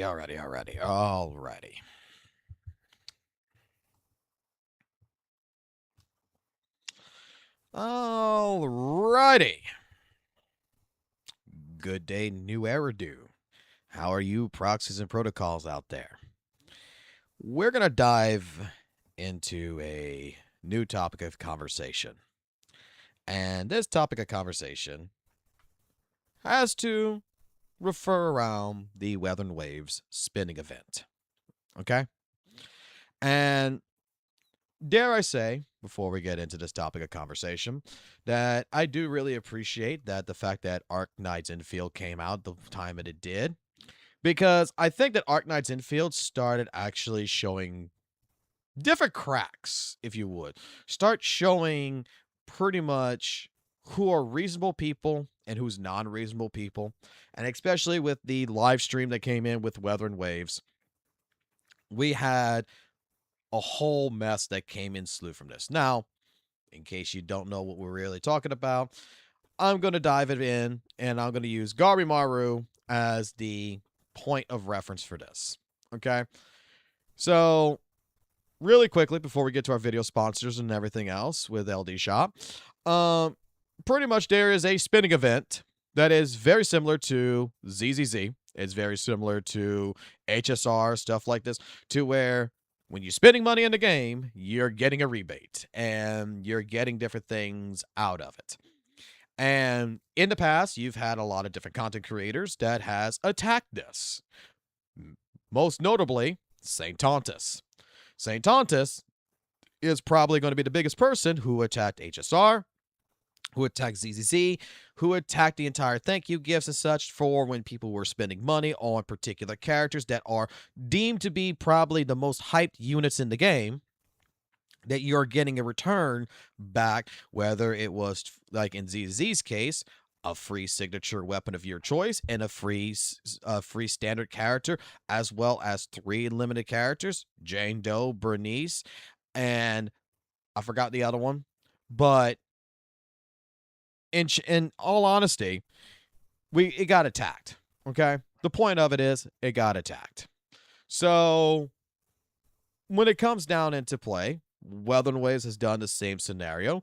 It is giving you, for the amount of money that you're putting into the game, to go for Ameth, or whatever her name is, the mech girl, that when you're putting money into the banner, you're putting money into, weekly subscriptions, monthly subscriptions, different things in different contexts and such, that you're getting basically tokens that you're able, which is like the ticket system in ZZZ's thank you gift, to go ahead and spend. Now, out of all this, the most notable things that come out of this is some cosmetic effects, some pulls, a 5-star standard weapon, and 1 5-star standard character, which is Jinshi, Shorekeeper, or Camellia. Now, with that being stated, with that being aligned, we've had a situation that came involved a couple of days ago, actually on the 23rd, Friday the 23rd, and I want to go through it. So, without further ado, let's leave room right here for our video sponsor, and let's dive right into the drama.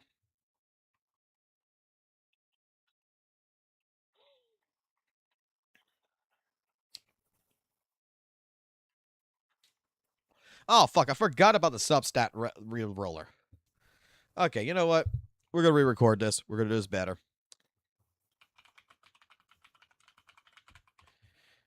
I wanted to get the actual fucking WUWA fucking thing on this. Hold on. Let's actually do this the right way. Let's do this. Hey, let's do this correctly. Let's not be a fucking goddamn Saint Tonals. Let's not fucking only spend fucking 2 minutes fucking doing this shit. Let's do this the right way. Let's properly get... Cat. Give me a second. My fucking cat is being a bitch.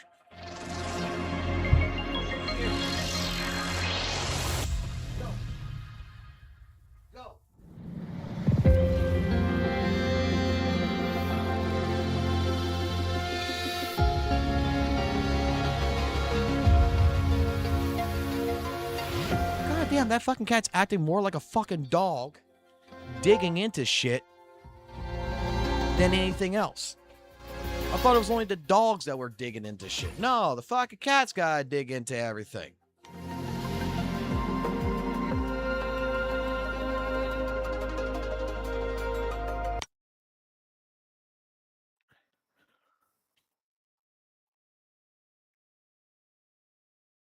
Sorry, I had to run to the fucking cat, all right? Okay.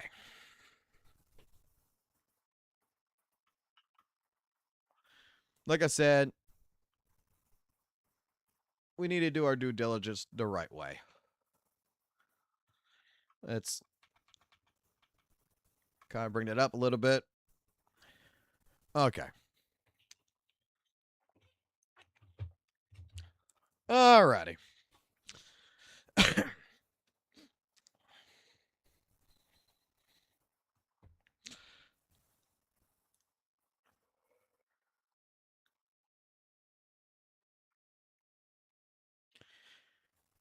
Alrighty. Good day to you gotcha drama enthusiasts, proxies and protocols.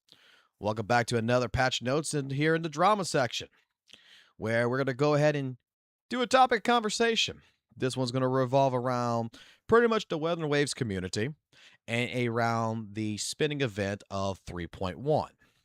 So, pretty much, if you haven't been under a rock, really quickly, we have a live stream that happened and we have some information that dropped to where Weather and Waves has dropped an entire scenario onto people that, dare I say, wasn't really too shocking, but to some people was a little shocking.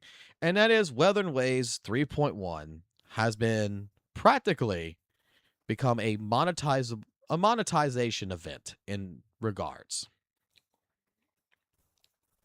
As you can see on the screen right now, we're taking a look at from the official website, that you can see that pretty much there is an entire spending event similar to ZZZ, similar to HSR, similar to Genshin, similar to gacha games, right? 3.1 is going to be a complete utter hype patch that pretty much is revolving around our Temu Siren. Okay? I'm sorry. I had to say that. That's a joke, by the way. But pretty much Ameth, who is coming into Weather and Waves, our mech girl and stuff like this, a lot of people is very hyped. A lot of people are very, since her release, and I think basically when she was leaked out from Jeff and everything else with the Game Awards and stuff like this, the guy from the Game Awards, pretty much when she was leaked out and everything else, her gameplay, people have been hyped for this character ever since. And of course, when it comes to 3.1, since it is expected that this character, a Sentinel Resonator, by the way, kind of like a Void Hunter, basically, Kuro Games decided to put in a spending event that is dedicated to this banner.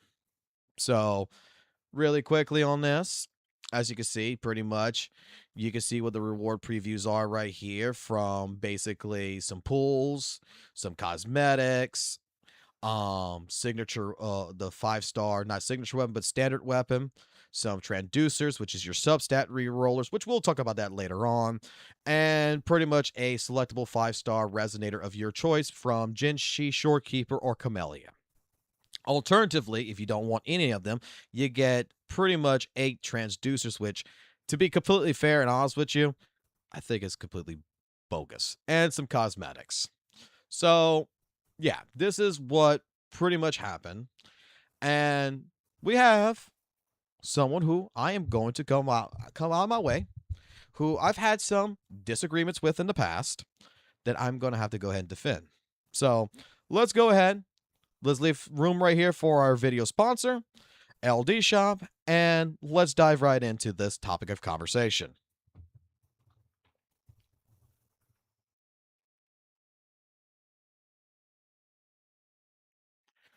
Alrighty. So let me go ahead and let me paint the picture by reading pretty much what Captain Cabinets had posted back on Friday, on January 23rd. And this way you can maybe see where I'm going to come from on this. But Captain Cabinets posted that this is why I didn't say anything about the HSR Siren skin or the ZZZ 2.5 spinning event. Those who fought tooth and nail calling this stuff out, then immediately using WUWA as a purity test for what's acceptable, what is an acceptable level of predatory is funny. It's really funny, actually. The reality is lots of people are going to spin Whale and Ameth, so this acts as more of a rebate than an incentive to pull. Really similar to ZZZ and its 2.5 event. If you've watched my videos before and everything else, we've discussed this with the 2.5 event. If you've been on the live streams and everything else, the idea here is that a lot of people were going to spin on Yi no matter what. They wanted the brand new Void Hunter. And the idea is that if you're a person who is going to be spending your hard-earned money and you're going to be putting basically $200, $300, $400, you are getting something back for it, right? You're buying tickets. So when you were buying basically the monthly pass, you were buying monochromes, basically a lot of different things in regards, you were getting tickets back that you can spend for a rebate, which was an incentive, yeah, to kind of spend in the game, but more acceptable is you're already spending, here's a thank you gift basically for spending money, is what it was. And WUWA is doing the same thing. So let's go ahead and scroll down a little bit. $150 for a weapon and a selector. Do I like these practices? No. And it's clear why they waited to show off the new bike skins until now. $25 for a skin that you can't use outside of a region is insanity, by the way. But I'm not mad. We're getting more skins. I wanted them. In my opinion, so long as spinning events aren't selling you unique weapons or something that gives you clear advantage, then all I can say is I just don't want it to be worse. And that's really it. These companies are not your friends. I have to fully agree 110% with this entire statement. Okay? From what Captain Cabins had brought up, and when you take a look at this entire note package, right, of Weather and Waves 3.1, you're going to find out, right, that there's spinning events, that there is not just the spinning events, that you got bike skins, bro, right? $24.99, $25 for this bike skin. Doesn't change the frame of the bike, doesn't do anything else on the bike, doesn't really give it that big of a fucking, complex. It's just a skin, bro, with some slight little light up effects. $10 for just basically a skin. $10 for another skin for basically 2 bikes. Something that I made the statement on the live stream when I saw this. I made the statement. And I was like, bro, why is this $25? Why is the other bikes $10 a piece? If anything, this should be like $10. And like these bikes right here should be like $3 a piece. $5 max. But like $3 a piece. That's what I stated. Because, or dare I say, make a bundle pack where you put all 3 in there for like $15. $10, $15. And I'll be fine with something like that. But what you're noticing is that 3.1 is all about spending money. From its bundle packs, like you can see, even in its own patch notes, it is basically trying to showcase to you, we want you to spend money. When we get into pretty much the entire 2.1, 3.1 spending event, it's similar to ZZZ, right? You don't really care about, like I've heard like, oh man, F2Ps really get a gain from this. You get 1 Lyris Tide for completely free. It's immediately claimed. I don't know anyone who gives a fuck about the standard pools. 30 tokens right here to get 1 Radiant Tide is kind of ridiculous, right? A motorbike accessory, the Little Savior. 2 Forging Tides for 198 tokens. Really? 320 for a customary live set, a Singer Deep Space right there, a sticker, I'm guessing, for the bike. 450 right here to get a 5 stars, chest for not a signature weapon of your choosing, for a standard weapon. Which, don't get me wrong, the standard weapons aren't too bad in Weather and Waves, but characters really in WUWA, if you know anything about WUWA, benefit more from their signatures. And then you're going to get some substat re-rollers, which, oh my god, the only problem with this, and I've talked with this recently, actually with some Weather and Wave players, okay, that this is garbage. I even think, if I'm not mistaken, even St. Tonus is going to tell you that this is garbage. This isn't going ahead and selecting a substat and choosing that substat and rolling into that substat. This is locking substats that you like and then playing RNG all over again. And if the RNG fails, well, you spin a transducer for nothing. So even seeing, when you got 3 characters that's on the screen right here, Jinshi, Shorekeeper, Camellia, that you can claim, or you could choose 8 tuners. I'm going to be honest with you. I haven't played Weather and Waves in such a long time, to be completely honest, like fully seriously played it in a really, really long time. But when it comes down to it, I would never choose the 8 transducers. I would not even go for transducers in this, to be completely fair and honest. Not even as a fucking whale. That if you are an F2P player, you're a light spender, basically, in this regards. You're a light spender. someone who's putting some decent amount of money, you get to the point to where you get a selectable 5-star resonator. Your best choice is to see which one of these characters that you already maybe have a dupe for, like you got a summon one or you don't have a dupe for. An actual sequence is going to be a much better value than what a transducer is going to provide for you at the end of the day. That's actually the truth. I'm not sure about you guys, but anyone who here has a Shorekeeper Summon 1, if you go read the Summon 2, its league's different, and it makes Shorekeeper 100 times better. So getting a Summon 2 Shorekeeper, if you already got a Summon 1, is much more of a better quality of life choice, in my personal opinion.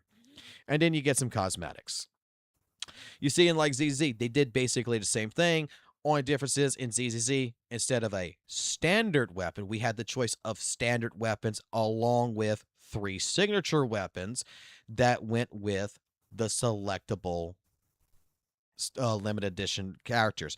So, like for me, I picked Jane Doe's weapon out of the bunch, and I picked Jane Doe from this when we would spend money and we got Yi. So, my Jane Doe now is a Mindscape 4 with a Mindscape 3 weapon. Pretty much makes a big difference, too, when you go actually play her. She's actually doing a hell of a lot more fucking damage. She's doing very fucking well. So, in regards, the spinning event is basically the same exact predatorialness that you have seen with Hoyoverse, for example. Now, before my chat gets into it and everything else, I already know that there's a certain content creator, Mr. St. Tontus over there, that is going to go out of his way and say that this is Hoyoverse's fault because they're the leading industry company and because their practices supposedly, quote-unquote, influence Kuro to make this decision. Really quickly, I'm just going to say this. So, you're watching Hoyoverse rob a bank 3 times in a row, and then little Kuro has been watching him do this, and then when little Kuro goes in to go rob the bank and steals from the bank, it comes out, instead of condemning little Kuro because, oh, little Kuro didn't know no better because Hoyoverse did it, we should condemn Hoyoverse, doesn't work that way. We know right from wrong. We know what predatory practices are. We know what scam practices are. And this right here is straight up a, dare I say, it's the same thing. It's a predatory scam practice, and Kuro's involved in it. Welcome to Kuroverse. Now, going back into this with Captain Cabinets now, after we lay down that groundwork, we could take a look at some of the pretty much, you know, the commentary that's happened here. We have Shino, a joke commentary, you know, right here coming in. But we have some different comments that's been happening here. WUWA went after Captain Cabinets and made a statement here towards her saying, I think the same thing can be said about you too.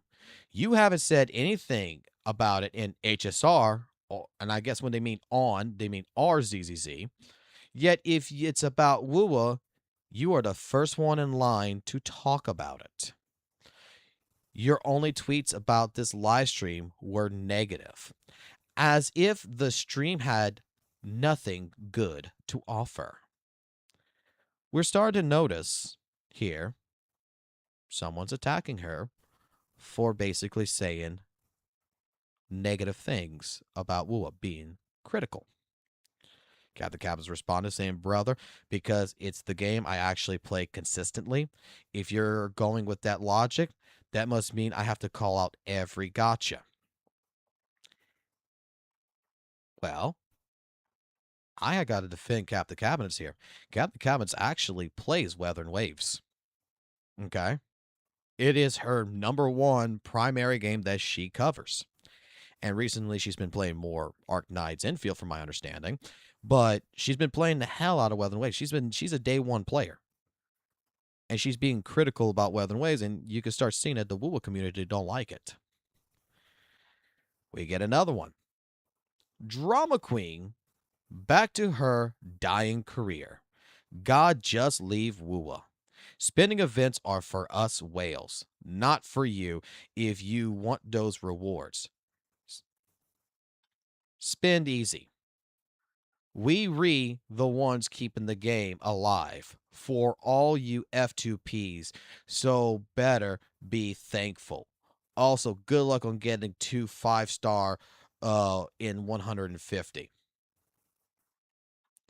If you actually read the tweet, I don't really care about the event from Captain Cabinets. I got to defend Captain Cabinets very much for her takes, right? When it comes into this. And when you take a look at this, there's some people who's, defending Captain Cabinets, which is good. But you got some people like this, like Captain Cabinets. It's time for you to quit gacha game. Criticizing the game for making money from cosmetics is crazy. These are the same type of people that was bashing on Hoyoverse that is now defending basically the practices because they were using WUWA as, just like Captain Cabinet said, as a purity test. Now, this also led into something else. Okay. This led into another situation where Captain Cabinets responded to some things with Arknights, pretty much, and made a generalized statement. Have y'all tried just enjoying the game without worrying about how many pulls you have? Like, don't get me wrong, right now the pull economy is crap, but I actually don't care about pulling for characters. And instead, I just want to build stuff. Basically referring to the entire factory system. The perspective might change after I do most of the playable content, but a huge chunk of time, you have a lot to do without worrying. You can just enjoy it as a normal game for a while before you fret about gacha. I think that is, again, another comment that Captain Cabinets had presented towards what's going on with Arknights. Okay? Because straight up, this person came in and says, I'm going to delete the game. Stingy ass developer who gave me no free X pulls at launch and only gains pulls in the daily login. This game is designed for kings of the whales. Don't forget the predatory gotcha limit banners where pity doesn't even carry over. So much misinformation is going in through this. Yeah, it's horrible. Man, I used to say Hoyo is a stupid company, but Arknight's devs are more stupid. Imagine doing pulls and then disappear. As an F2P, I will get pissed off, but what about someone spending money? Not a whale. I don't think this would be fun. Now, we already know on this channel, we already know this community, just how much wrong that information right there actually is. But a good old friend of ours that we've seen a bunch of times started making commentary. Our boy, John Seaman, responded at first with, now try to play with any 6 stars you start, then rethink this tweet. Without any 6 stars, and then you start to rethink this tweet. Captain Cabin's response to him was, huh? You can absolutely run 5 stars until you get a 6 star or 2. Inman, Priscilla can pair together in a lot of temporary teams. I know people right now who's running nothing but 5 stars. They're saving their pools actually for the 3rd banner on this patch. I mean, come on. We love our John Seaman, right? Right, guys? We love our John Seaman. John over here. I mean, come on. He's the John Cena of the gacha community. We love him, right, guys? Right? Yeah, come on. John Seaman goes ahead and continues on responding on this one, saying, as much as you want to defend on this game, but it's a freaking character collector game. That's what people sign up for. You would be lying if you don't think not about collecting the characters ruin a big part of a person's enjoyment. Captain Cabin's response is, why are you moving the goalposts, Mr. Seaman? Won't you admit you said something silly? Because, again, what Captain Cabins is getting at is he's trying to say, try to play the game without a 6 star. She says you can absolutely run a 5 star. And then now all of a sudden, we're changing the goalpost about, well, you want to defend this game, but it's a character collecting game and that's what people sign up for. You would be lying to think if it's not about collecting characters. That's not what you were trying to imply. This continues on. What the fuck was the goalpost? You're the one trying to point out unrelated shit, thinking it's a gotcha because you know I'm right. There's no way you're that dumb to not know that people, especially gotcha players, desire shiny rare characters at default. Laughing my ass off.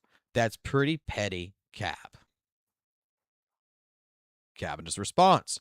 Bro, you said you can't play the game without a 6-star, and when I said you can, you changed the topic talking about collected characters. From the person that says every CC has an ego, but I'm different and neutral, you sure went back on every single word. Holy dumb fuck. Ain't no one who isn't on infield hype train looking at this and thinking you aren't in the wrong. Nice reputation tanking speedrun. So you admit that you were wrong when you implied that you can't play the game without a 6-star? You realize two things can be true. One, you can play the game without a 6-star.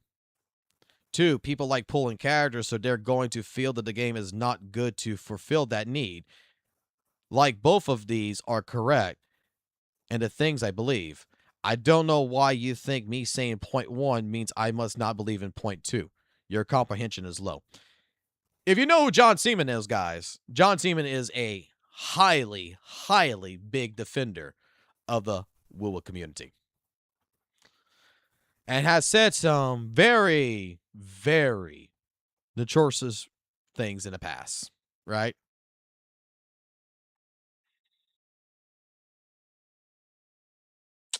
Yeah. And is also one of the people who is criticizing Arknight's infield since it just started. Okay? Now, I got to defend Captain Cabinets. This is what the video is all about. I got to defend Captain Cabinets on this. Like I stated before, there has been several times in the past I have had several disagreements with some of the takes that she has had, especially towards Hoyle games and especially towards WUWA itself. But in general, I do find that, you know, in a lot of cases, what Captain Cabinets has done is that she's a person who's been patiently waiting and waiting and waiting for Kuro to actually, you know, cook, to build up on the game, do the things that she wants it to do. And with 3.0's release, I was very surprised when she made the video about the story and about basically it wasn't actually, it was good, but it had issues and it wasn't really that good. Vincent is actually one of the people who showed me the video and we actually discussed it and like we fully agreed with her. Basically recently, when it comes to Captain, she has been very much criticizing Weather and Waves, criticizing other gacha games, but it's been treating Weather and Waves just as fairly. Now, with Arknights, she's been enjoying it. She's been having fun. And with her recent takes about Weather and Waves and with her recent takes about even Arknights, you can see that someone who is basically not changing, but just enjoying something new and just having more critical thoughts about different things is practically getting hated on for no apparent reason, but just for having a logical take. So what is your thoughts down below in the comment section on this? I think Cabinet Captain's in the right. I think Cabinet Captain deserves a W for this one, to be completely honest. And I think that, you know what, the hate that she's getting is not deserved at all. This is a person who has played Weather and Waves. Again, in the past, I might have had my disagreements, but I can tell you and I can testify that she has played Weather and Waves. She knows what she's talking about. And I appreciate that she is actually, you know, not calling things out and not using weather and waves as a terms of like what other content creators do. She's not using it as a weaponized attack to basically go try to destroy Arc Knights, to try to use it to destroy ZZZ, to try to destroy Hoyo versus a whole.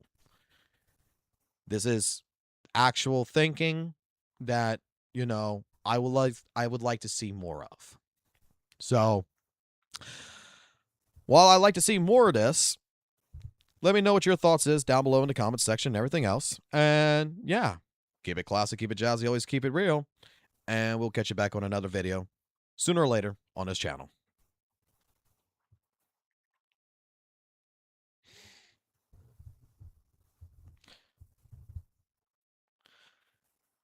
I mean, I'm going to be honest. Captain, she called it. Bro came at her. You know, in a different lighting. Oh, man, I didn't cover this part.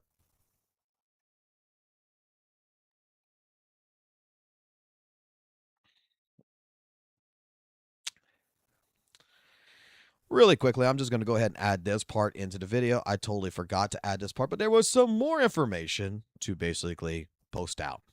Because John Seaman actually did another attack on Captain Cabinets that I forgot to mention, which was, guys, next time you ever see Cabinets say anything bad about any game's gacha system, please refer back to this convo. As she claims, as long as you can clear with low rarity units, there's no problem with the gacha system. Actual retard with high score level ego.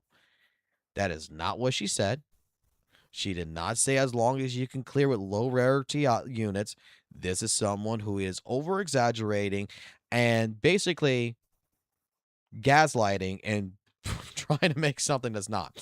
So Captain had responded to this, and this started a whole nother chain. Like I said, I totally forgot about mentioning this. So we're going to add this into the video. Bro, the WUWA community needs to actually excommunicate these retards. They're making y'all look bad, stupid these days. These people will literally lie about what you're saying to try and make a non-existent point. Me, yeah, you can use a 5-star until you get some 6 stars. Mr. Gotcha Cuck. So you're saying that this is no problem with the gacha system. Hello? Are we blatantly lying about what people say now? I know some of y'all don't like me, but to lie is crazy.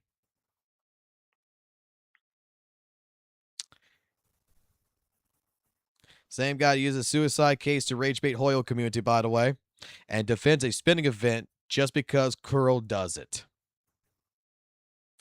John Seaman. Oh boy. Let me get back to it. Yep, there it is. Keep lying, Cap. I even replied to you to explain my point further, but you kept attacking the 6-star, 5-star point like it fucking mattered.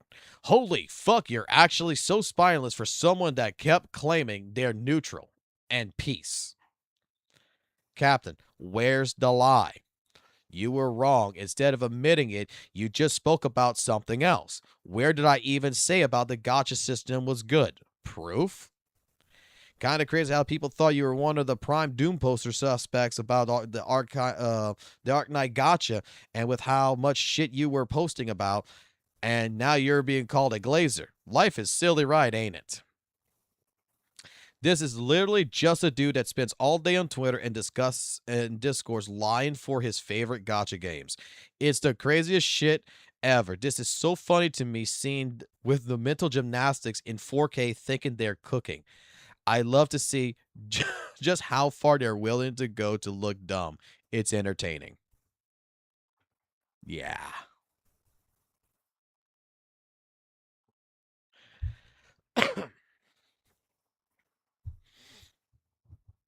It's funny. Just fucking because she is enjoying fucking Arc Knights. Just because she made a statement about, you know, the situation with the spinning event of Wuthering Waves, she is being branded by some people as a fucking traitor. Like, come the fuck on here. Captain Cabinets. Dude. I'm not gonna lie. There has been times where I've just watched a Captain Cabinets video and I cringed. Right? That I just did not understand a take. That I fully looked at the take and I just like, nah. I don't understand. I disagree with this. I have seen her in the past make several different statements like this. But now I am seeing that with 3.0's release, dare I say, it's like she is one of the very few content creators in the WUWA community. She's one of the very few that is just like, I'm giving Kuro time to cook, and it's not cooking properly. It's not cooking to my liking, right? And she is finally, in this regards, feels like she's calling these things out more. Okay? And she's being more critical about it. And she's no longer, let me put it like this. This is how I feel. I could be completely wrong. Maybe there's something else. Maybe I'm completely wrong. But the way I feel about what Captain Cabinets has been doing is that I feel like the honeymoon phase of Wuthering Waves is over. And she's been waiting way too fucking long for companion stories to come back, for the interactions, for different things that she has been talking about. And she's seeing what the other side's doing. This is a woman that I saw that she's friends with Genozod, she's friends with Saint Tonus, and she's going out of her way, right, to try and invoke a conversation to resolve the issue. You know, she doesn't want to see two friends fighting. So I saw her talk to Saint Tonus. I watched that live stream. We were here when we watched it.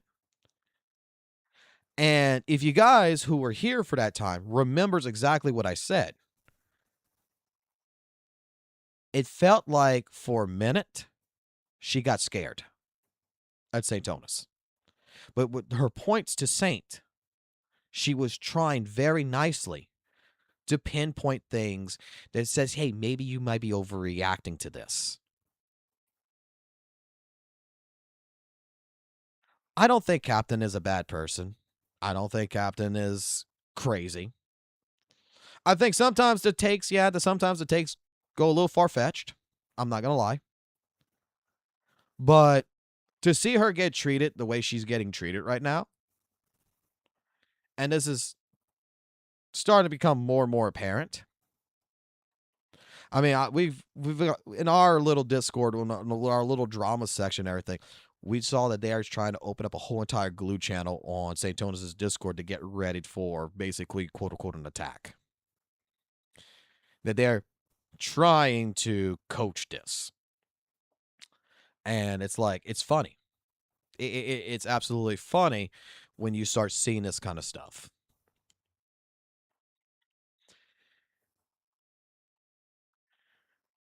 I don't get the WUWA community. I don't get it. You have people who is defending this game. You have people who play this game, like Captain Cabinets. And just because they have a critical thought process about something, just because maybe they stop playing it for a little while and they're enjoying something else, they get turned on, and it's like the pack of wolves here is kicking them out because you don't want to be part of the pack. And it's just like, no, it's just sometimes I like eating chocolate ice cream and I don't want to keep eating vanilla. I want to try something else.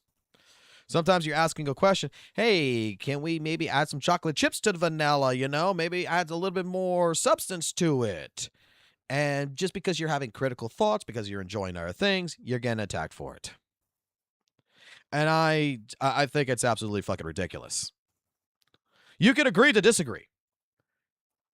But I love the fact that John Seaman is the #1 biggest person in this entire fucking gacha community that in a split fucking dime that can turn a fucking turnpike and straight up change the subject and try to fucking make it and try to go ahead and change it and say you're the one that's lying. The conversation was all about 5 stars, bro. Just like Captain Captain said, it's about, hey, you can play this game with 5 stars until you get some 6 stars. And then fucking John Seaman is like, this is a waifu collecting game. And then nowhere in there is she talking about the fucking gacha system. And she's saying, but the 5 stars can still clear until you get 6 stars, right? And the guy's like, you do realize you're wrong about this. It's a waifu collecting game. And you're trying to defend the gacha system. What holy fucking gaslighting fucking goddamn fucking mental gymnastics? What kind of fucking bullshit is this guy fucking trying to do? And this is basically, quote unquote, St. Tonus's #1 fucking gacha fucking resource for information, by the way. Are you telling me that you actually trust this person to fucking provide you with fucking information when he can't even keep his own goddamn story straight?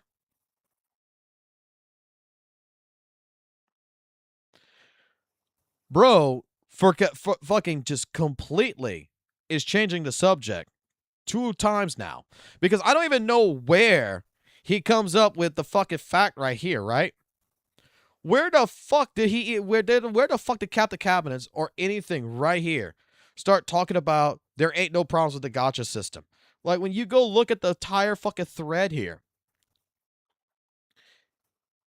they're not even talking about the gacha system. All he says, now try to play without a 6-star unit, right?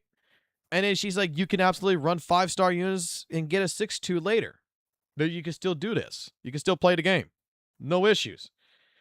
And then it's all about character collecting. You know, waifu collecting, right? It's all about the character collection and everything. And it's like, where are we talking about the gacha? Where is she talking about the gacha system's a good fucking system? What the fuck?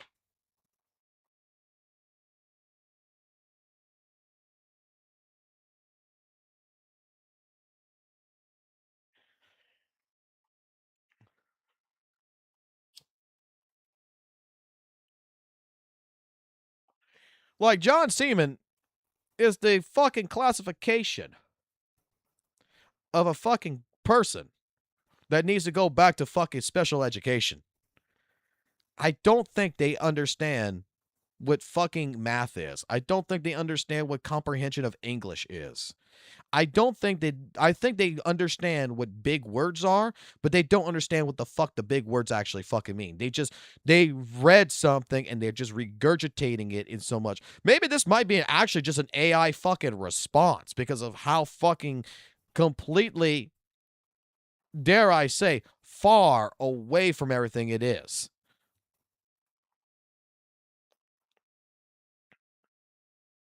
Like, whole entire dedication on this.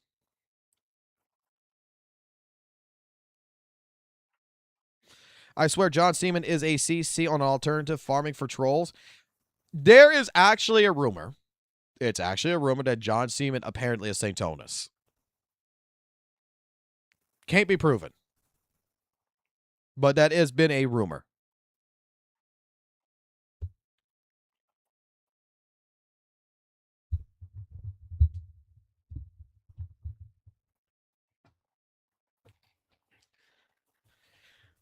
There has been a rumor several times that John Seaman is the very unhinged St. Tonus. Is it true? I don't know. Is it false? I don't know. But that has been the rumor that a lot of people have portrayed. But I give it up to Captain Cabinets. I'm going to be honest. This is this video that I'm making for her is going to be a defense for her because I don't like seeing, even in the WUWA community, right? I don't like them fucking eating their own. And I know there's some people in this fucking chat right here who's going to say like, "Oh, Captain Cabins is a bad person. She fucking reaps what she sows and shit like this," right? You know, I'm gonna be honest. I get your point. I can get your point. I really do. But compared to others, I think Captain is probably the least toxic person that I've actually seen that, dare I say, has been influenced by her camaraderie of different people in her group. Because Drama Slob was Drama Slob back then, right? But she's been making an actual effort. If you've actually noticed, if you looked at her channel in some regards, right? Maybe I'm wrong. Maybe I'm wrong. But like, Arc Knights proves what games before gotcha really means. And I'm going to actually watch that video. I'm going to react to that one actually here in a minute. But while there is still some drama content and everything else,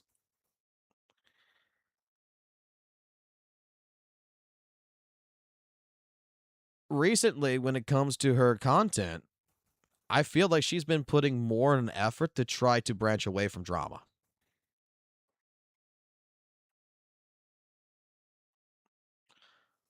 Especially when she did the video about the story.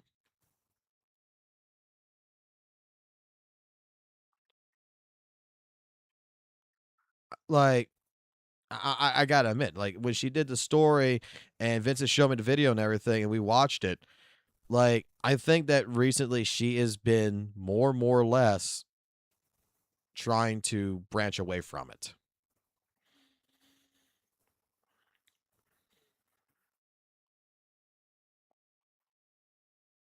At least she's not a hypocrite. At least she's not a hypocritical.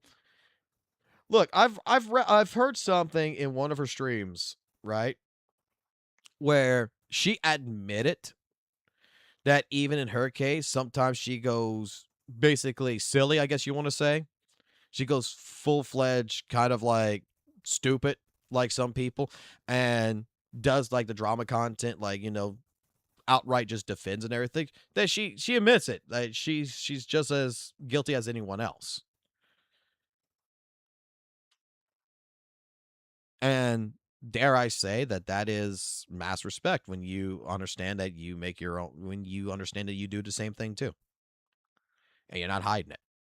You're not pretending. You're not being like someone else out there who says that I'm not doing these things and you're just putting fucking words in my mouth. She actually, no, I do the same shit as everyone else. You know, we jump on the bandwagon.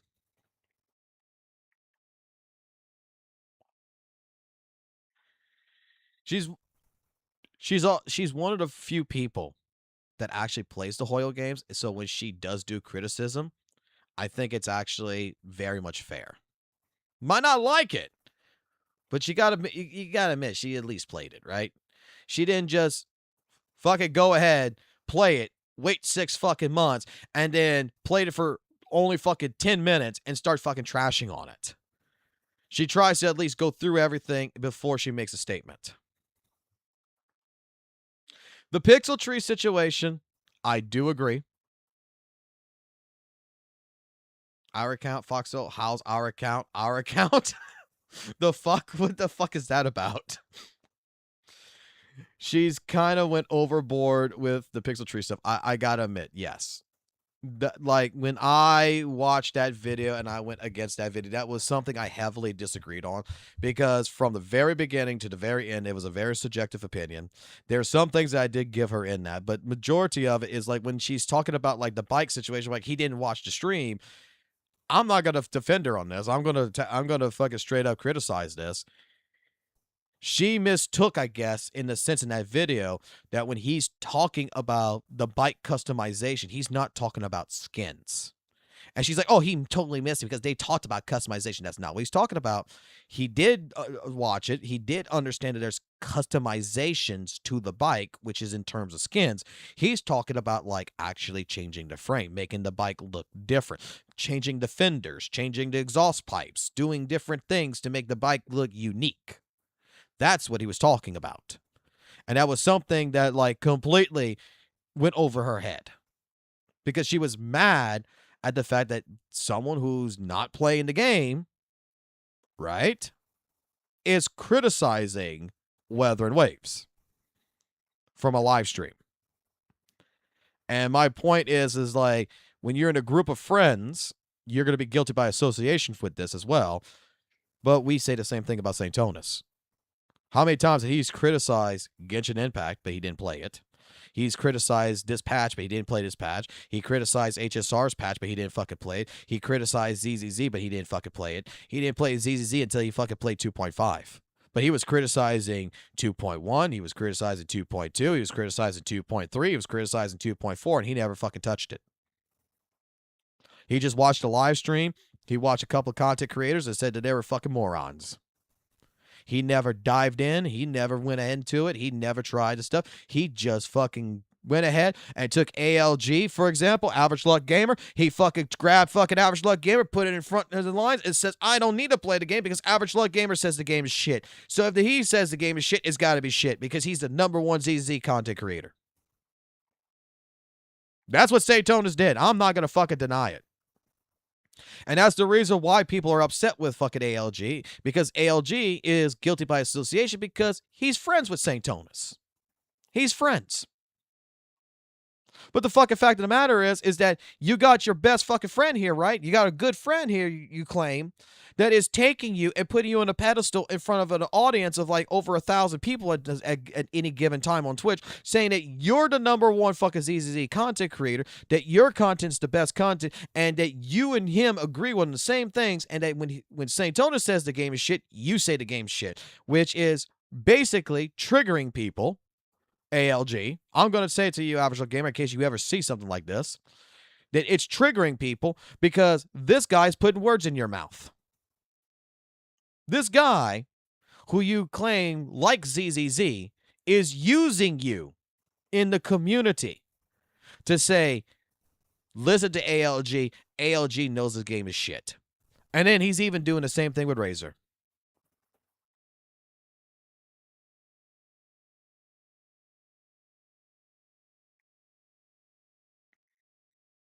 I'm not the #1 CC on ZZZ. You know who the #1 ZZZ content creator is? I could tell you, and it's not EO. I'm sorry.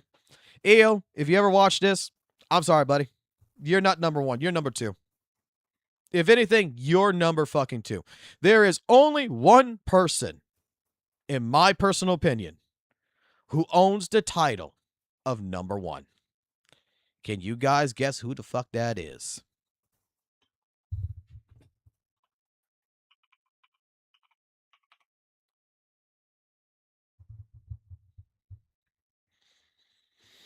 This will be the only one that I will regard to as the #1 content creator. This is the person that works with the community, that talks to his Discord community, that works with people, does the account reviews, that is actually the fucking Jesus of the ZZ community. No matter how big you may think Kete the 7th is or how small you may think he is, this is the person who straight up respects everyone. Doesn't matter if he likes you, dislikes you, doesn't matter what his thoughts is about you, he respects you. This right here is the #1 content creator for ZZZ. Because when I got into ZZZ, right, I already knew Kete basically, right? I already knew him from back in the day with WUWA and everything, but I never really think. He was the first one to come put his hand out when he figured out that I was live streaming and everything, put his hand out and say, hey, buddy. I didn't approach, I didn't go approach him. He didn't come do that, for, prosperity reasons. He came in private, said, hey, buddy. And I was like, dude, I forgot. You played ZZZ. I didn't realize you were this big. I remembered Kate when he first did ZZZ. I was doing WUWA and we were in a call with Valk and we were watching fucking movies on fucking Discord and he was at his job and everything. I remember when he only had like 1,000 fucking subs. And he was just doing ZZZ content. I never realized how big he grew. And the dude did forget me. So yeah, I got to glaze the shit out of him because straight up, Kete did not forget about me. And Kete didn't give a fuck because Kete already knew all the fucking drama shit that I went through in the WUWA community. He didn't give a fuck. He thought it was funny.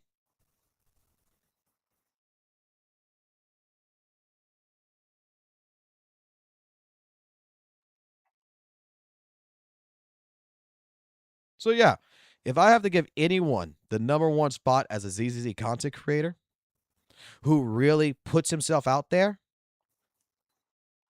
it's Kete. Straight up, it's Kete.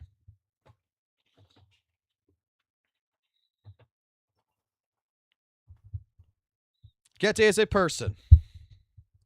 Doesn't matter who you are.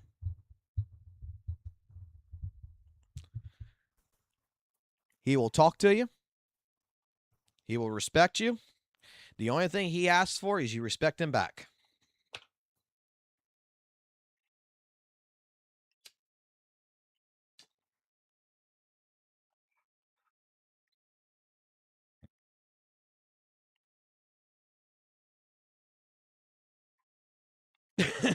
Holy glaze, he's gonna like it for sure, especially from you, milk guy.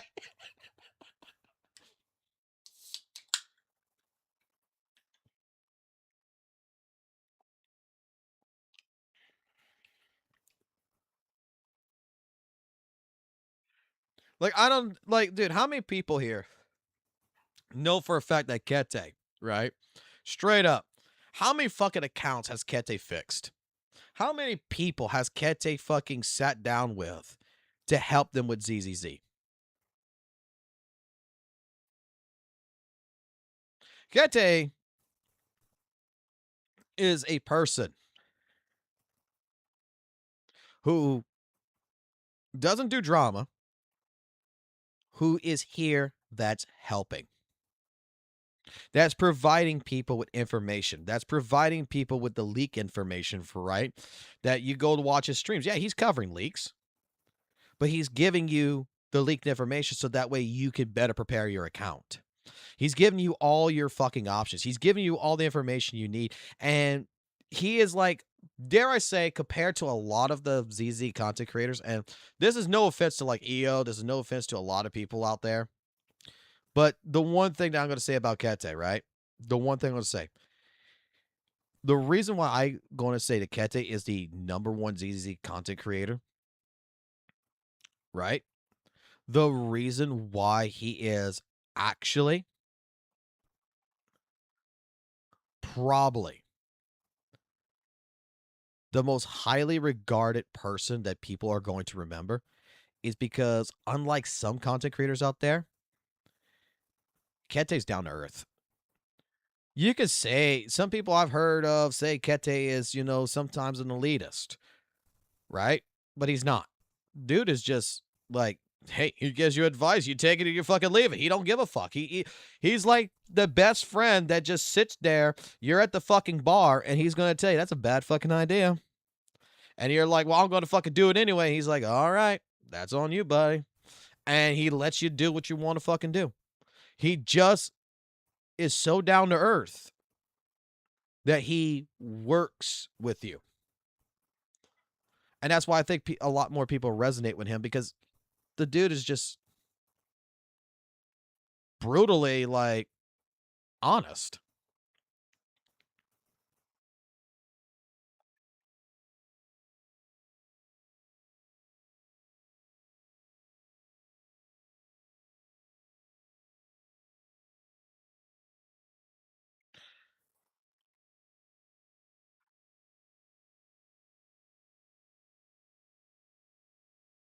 That's why, like I said, like when I was going to first do ZZ content, I was going to do guides. I was going to do different things, you know. But when I saw someone like Kete already having this section, to be completely honest, I kind of felt like, you know what? There's no point in me doing this. This is Kete's stick. This is what Kete does. And The more I did my content, the more I realized that I yap too fucking much, and the more I realize I'm a drama fucking content creator.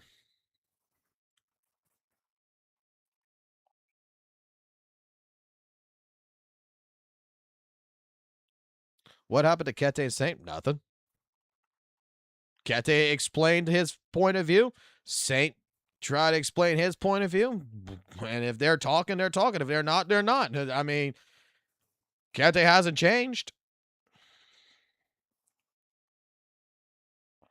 At least your takes are valid. Look, my takes, let me put it this way. I try to make my takes as valid as possible, but there is times where I fuck up. I'm not going to lie. I've caught myself fucking up on a couple of different things that I had to correct myself on. Because new information comes in light, and I'm like, oh, well, I didn't really get the full picture. My bad. Right? Let me correct that. And that is the reason why, like I said, look, a lot of people consider me a drama tuber. Right? Oh, man, I'm just as bad as St. Tonus, man. I'm just as bad as all the other goddamn CCs. I'm covering fucking drama. In the last couple of weeks, I was playing fucking video games. I wasn't covering drama because I just wanted to fucking play ZZZ and I wanted to play Arknights, right? And tonight we are making this, and we're going to be doing this a little bit more, where we're going to be covering more of the drama aspect stuff. But I don't, dare I fucking say, I don't think that a lot of the shit that people talk about is fucking drama. It's not news relatable. It's not drama related. It's a fucking conversation. Okay? That people categorize it as drama. Does that make sense? Does that not make sense? That when we're talking about HP inflation in Zenless Zone Zero, we're talking about miasma shields, we're talking about a spending event, we're having a conversation, and it's not drama, but you're finding that people is creating it into drama. They're trying to say the company's greedy. They're trying to say different things. They're trying to go out their way. They're trying to paint a fucking bad picture of something. And you're like, wait a minute. What are the facts to the fucking situation? What is the actual crux of all this? Before we get down to accusing Hoyoverse of being predatorial, before we get down into the crux that ZZZ's got an HP inflation issue, before we get down to the part to where the game's now paid to win, before we get down into Arknights that the fucking company is EOSing and they're fucking up and it's the worst gacha launch known to history kind of deal. What is the actual facts of what happened? Recently, with Arknights, the biggest fucking deal that happened. Let me go on Twitter real quick. Let me go pull something up.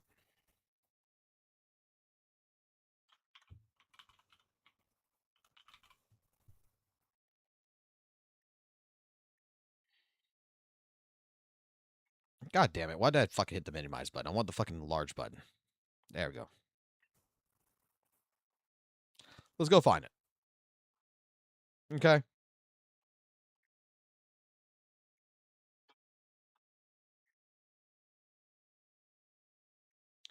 All right. So, we're talking about Arknights Infield right now. And this is the biggest drama that happened last week. When the game released, there was a payment issue, right? That they received reports that the PayPal payment channel was pretty much having some issues. So they were going to go undergoing maintenance, temporary maintenance when they made this first statement saying that all affected administrators are advised to use other available forms of payment. Transactions involving abnormal items and delivery and payment deduction will be handled accordingly. We have heard St. Tonus. We have heard the other kinds of content creators out there basically take this situation and blow it out of proportion, basically say that fucking the developers are stealing money, making this into a large problem. that does not actually exist. They had an issue with the payment system. The payment system was tying itself off into other PayPal. So regardless, we discussed this, but pretty much the idea here is that when people were using PayPal with Arknights, you weren't just using your PayPal, you were using other people's PayPal. Here's the thing. If you go ahead, you listen to another CC out there, you listen to someone like St. Tonis, you're going to think that Arknights Infield is some greedy-ass motherfuckers that try to rip people off. But when you go look at the fucking facts, you actually read the fucking message, you actually understand, and you go listen to people who actually were affected by this and who actually got a resolution to this, you're going to find out something. You're going to find out that at 9:58 a.m., they received their first player report related to the PayPal payments. They started doing investigation. At 11:05, you're going to realize that after confirming, after doing their investigation, basically an hour later, they immediately disabled the PayPal payment option to prevent further impact. Now, why would they have waited an hour to do this? This has been blown out of proportion. Like, oh, from the very first report, they're doing what is called investigation because, dare I say, how many people out there, and I'm sure if you're in customer service, you'll realize this, that the customer likes to fucking lie. And you got to verify their purchases. You can't just go ahead and just take the word of a customer to heart. How many people go ahead and they take something, that they bought a year ago, take a fucking receipt, go back to fucking Walmart and say, I bought this last week, when it was like 6 months ago when they bought it, to try to fucking return it for a full fucking refund. You got to investigate it, right? You got to make sure that they bought it last week, as they said, to do the proper return. And when you find out 6 months later, you realize the person's trying to scam you. But after confirming that this was true, they shut the PayPal down. Right? Now, from 11 to 6, all of this in 10 hours, by the way, 10 hours. At 6:20, they completed a full review of all the PayPal transactions and identified every affected transaction.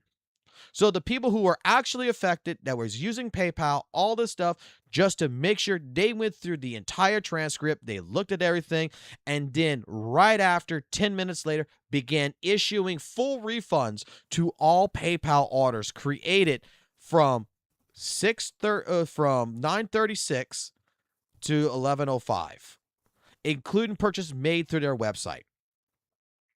All the refunds were to be completed within 4 hours. They responded. They found out what the issue was. They confirmed everything, and they started processing the solution in less than 10 hours. The company in less than 10 hours had already pushed to get this resolved.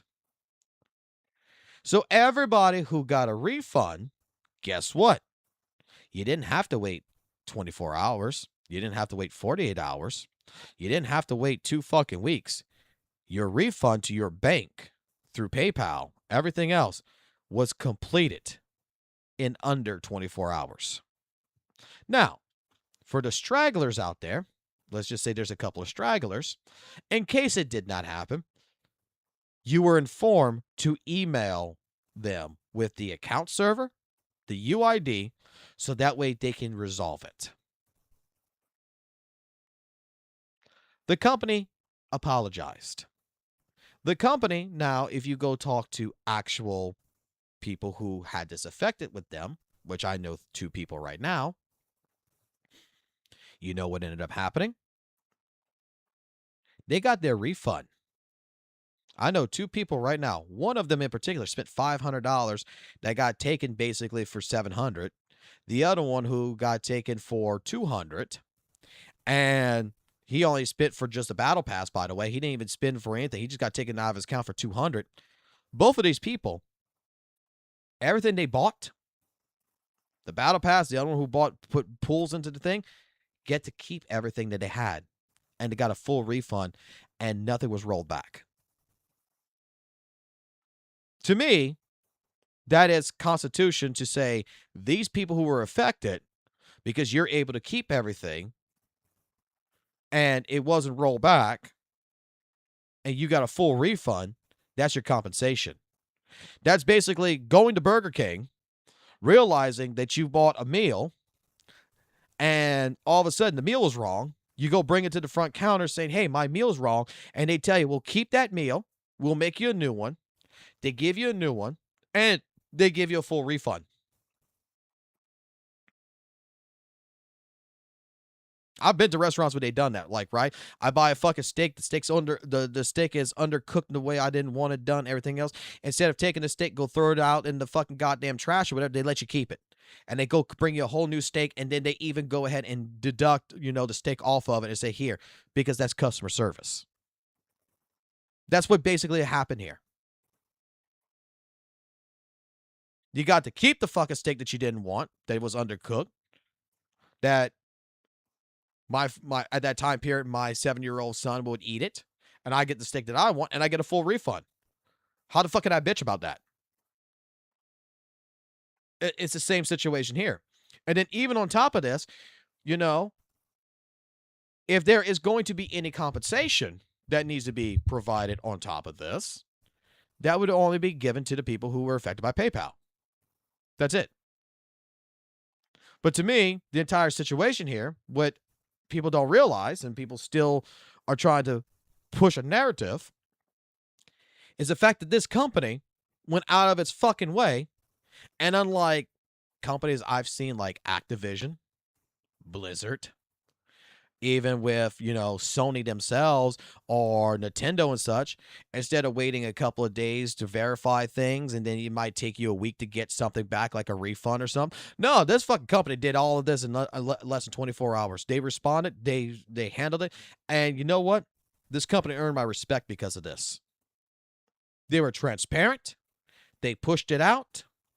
And they showcased right here and there that they're a company that I am willing to trust. I'm not sure about you, but I am more willing to trust a company who is going to be transparent, that's going to say, there was a fuck up, here's how we handled the fuck up, and here's how we resolved it. That says a lot more than a lot of other things. And this is the issue of what's going on right now with outside influencers that is coming into this, right? That is not looking at facts. They're looking at this. They're reading only what they want to read, and they're making shit up and trying to put words into this rather than actually looking at the facts of the situation.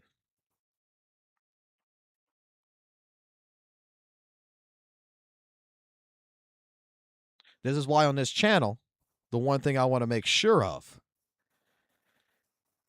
is that we're not over-exaggerating. We're not trying to read into this. We're not trying to push a narrative. If the facts are the facts, we cover the facts. This is not drama. This is news. That's what this is.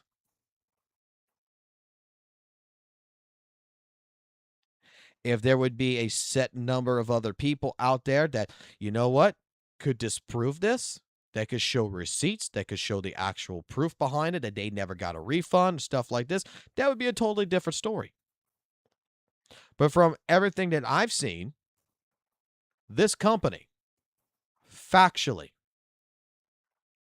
had a problem, dealt with the problem, and resolved it. And did this full transparency to you, the player. What else can you ask for?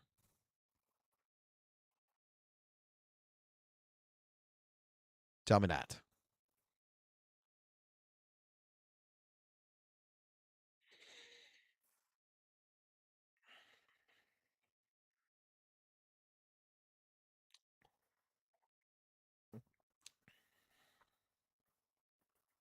Tell me that.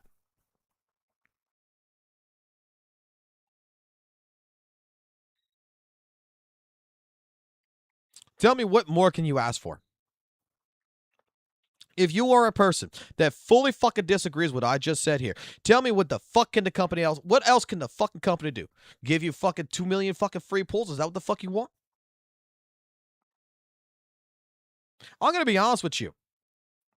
I'm going to be fucking honest. The compensation shit, right? Right, Cam? Right, you're talking about the compensation. Let me put it this way to you. Okay? They want a free 6-star, right? You think at the fucking point in time, at 11:05, at 9:58, when fucking Fob was getting taken for money, this person was getting taken for money, that there was $15,000 out of someone's fucking account apparently, right? Do you think they gave a shit about fucking polls at that fucking moment in time? What the fuck did they want at that point in time? When they saw their PayPal being bled, what did they want? A fucking compensation of a fucking 3-star 6-character selector? Or did they want their fucking money back? The people who wants compensation are fucking people who did not get affected.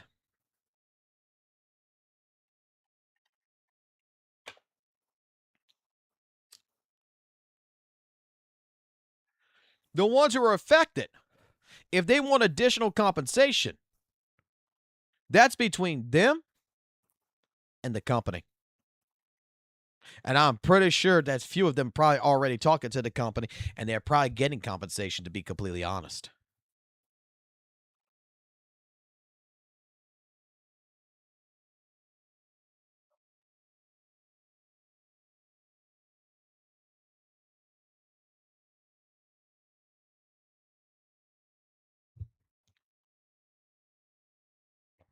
That's the thing. There's frauds.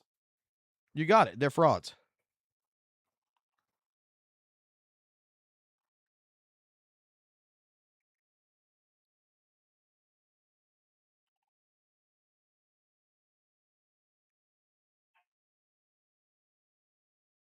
So, it's just like yesterday, and I'm going to cover something else too here in a second. Let me find it. Because there is one more thing that we need to cover, and I'm going to record this one. Okay.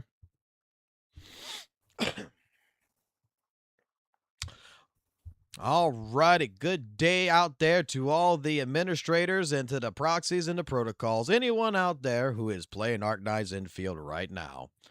We're going to make a quick little video in regarding to the gacha system. And instead of going ahead and trying to delight you with graphs and colorations and everything else, we're just going to talk plain, simple fucking English. So we're going to leave room right now for our video sponsor. And we're going to dive into a situation talking about this gacha system. Just to try to easily... Hold on. Give me a second. I'm hearing a dog go every 5 seconds. And I'm hoping that a cat does not follow it. Let me find out what's going on with the dog. We're going to talk about this. I said I wasn't going to do this because the reason being is everyone else fucking done this video. But apparently, last night in my live stream, we had some people who just didn't understand this.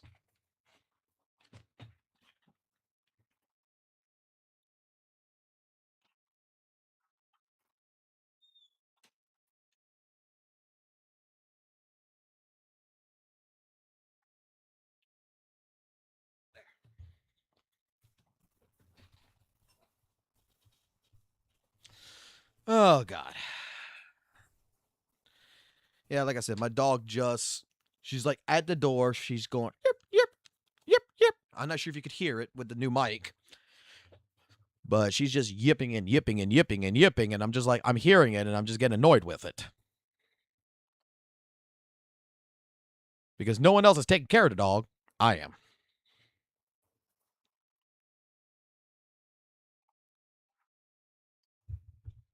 Okay. Good day to all the administrators, the proxies, the protocols, the gotcha space of people out there, you players out there, all of you. Hopefully you're enjoying Arknights Infield, and this video is going to be related to the Arknights Infield gotcha system. Because recently, in some of my live streams, there is just some people out there who just still does not understand the gotcha system.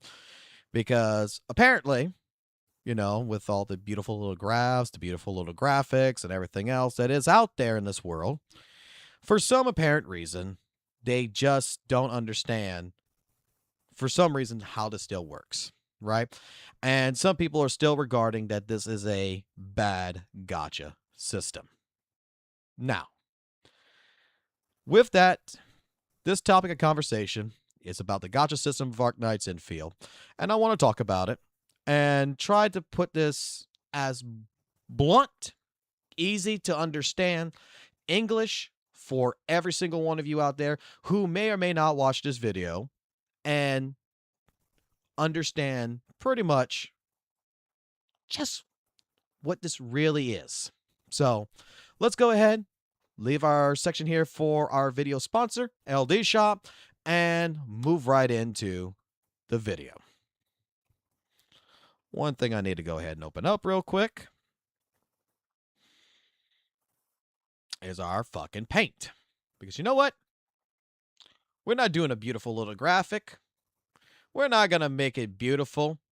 We're going to make this shit fucking goddamn fucking the most hardest fucking ugliest shit that you can ever fucking see. Let me go ahead and draw this all out really quickly. And let's do like the yellow again. We're going to just redo like what we did fucking last time.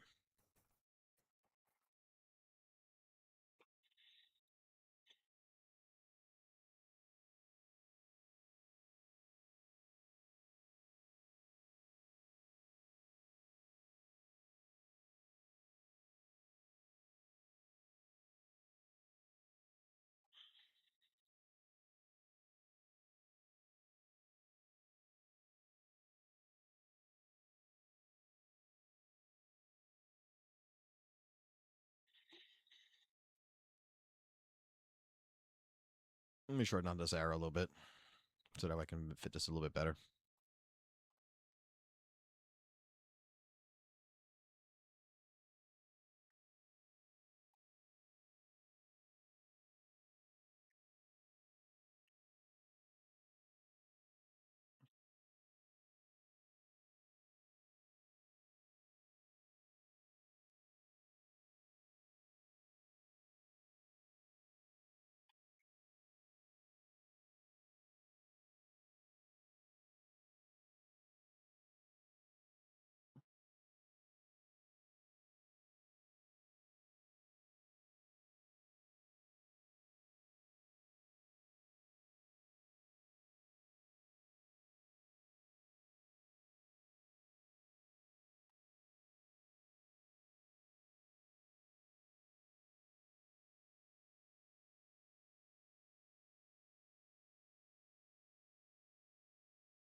Okay.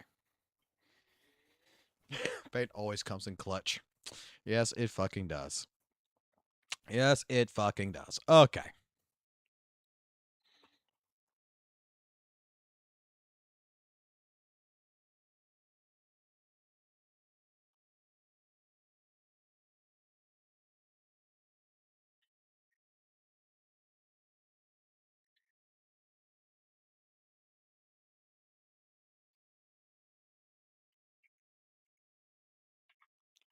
Okay. I think that's good.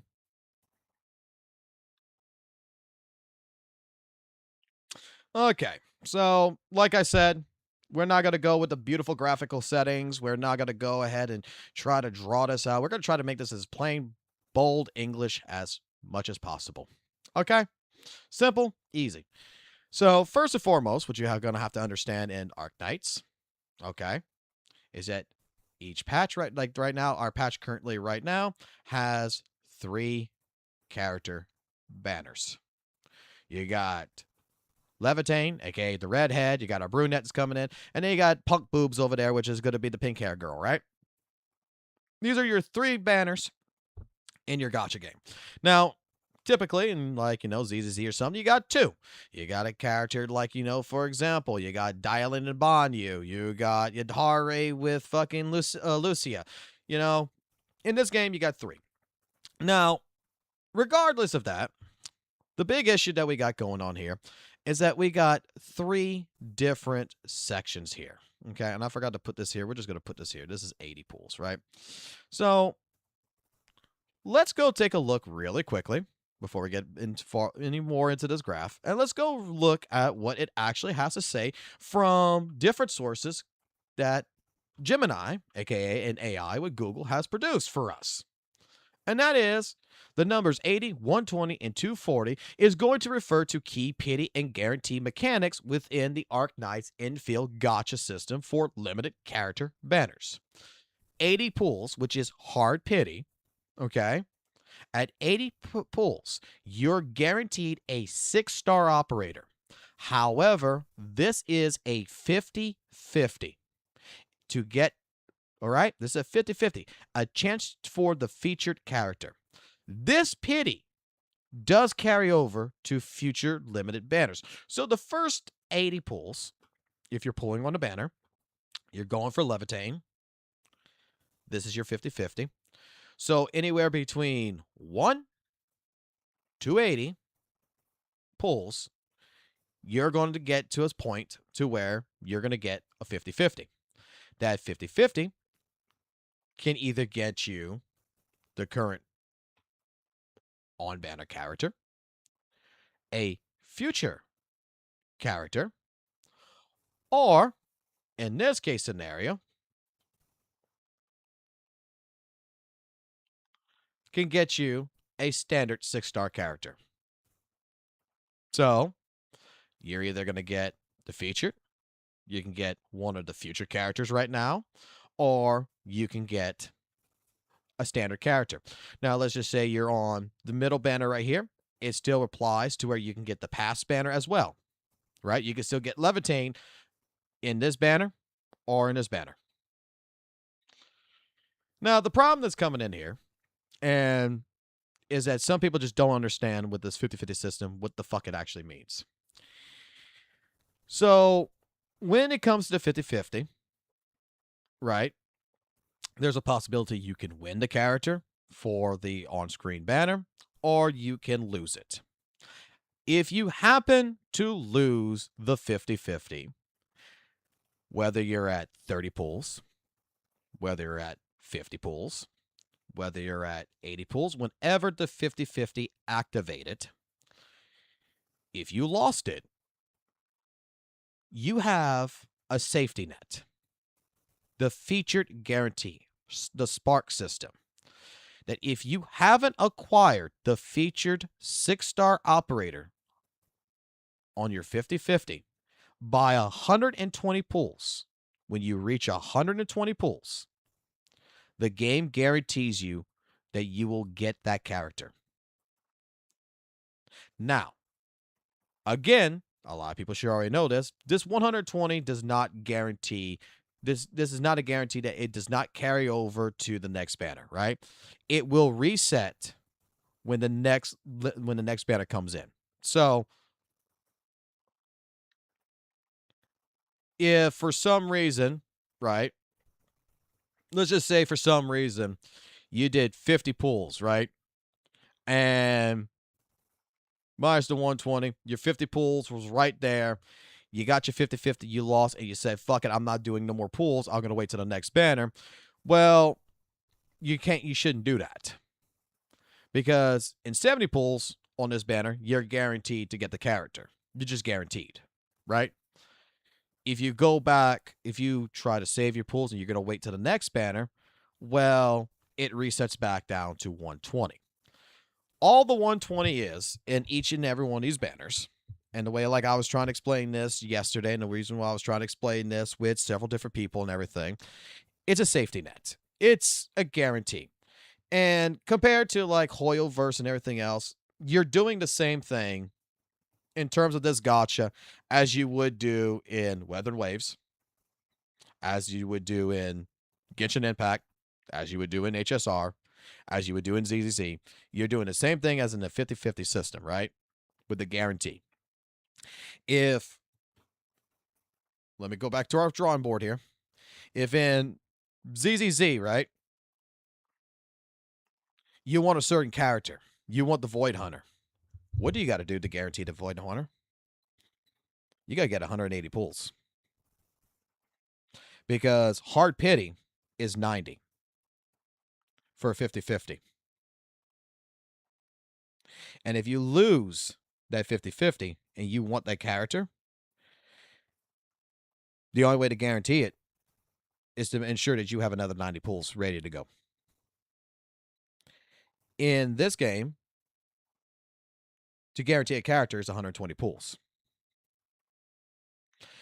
You get a 50-50, where you can get a standard character or you can get the signature character. And the idea here is that you need to save up for 120 for a guarantee. Now, let's say you win the 50-50. Okay? You win the 50-50. You got the on-screen character. You know what happens to 120? It gets killed. No longer is that safety net active anymore. You do not, that 120 says, hey, you won the 50-50 at your 50 pull mark, at your 60 pull mark, at your 40 pull mark. You got the on-screen banner. I no longer need to be here. I'm gone. At this point in time, you got a choice. You can continue pulling on the banner, or you can save the pulls for the next banner, and whatever you have left over, whatever you find in the game, whatever you spend in the game, another 120. When this resets, it goes back down to 0, and then at 120 pulls on this one,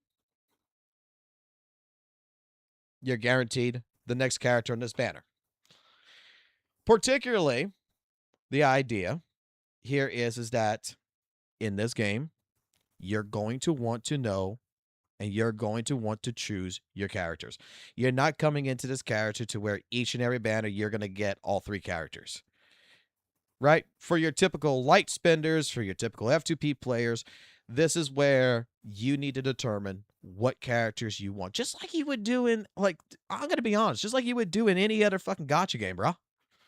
Like, you know that Dialin's going to be a great stunner support character, so you're going to be saving up for her. You're going to be taking a look at, like, you know, Spook Shack, right? You're playing ZZZ. You didn't pick up Yijuan. You went for Obel Squad. You're going to come in to see that in the next banner is going to be Lucia and is going to be Yadhari. You say, I'm not interested in Rupture Cages. I'm not going to pull either one of them. I want Dialin. So you skip banners for particular units, and then maybe you look at it back on a rerun if you want to get that character or not. This is the same concept as it would be in any of the other gacha games. The thing is that there is now another problem where some people are talking about the 240. Okay?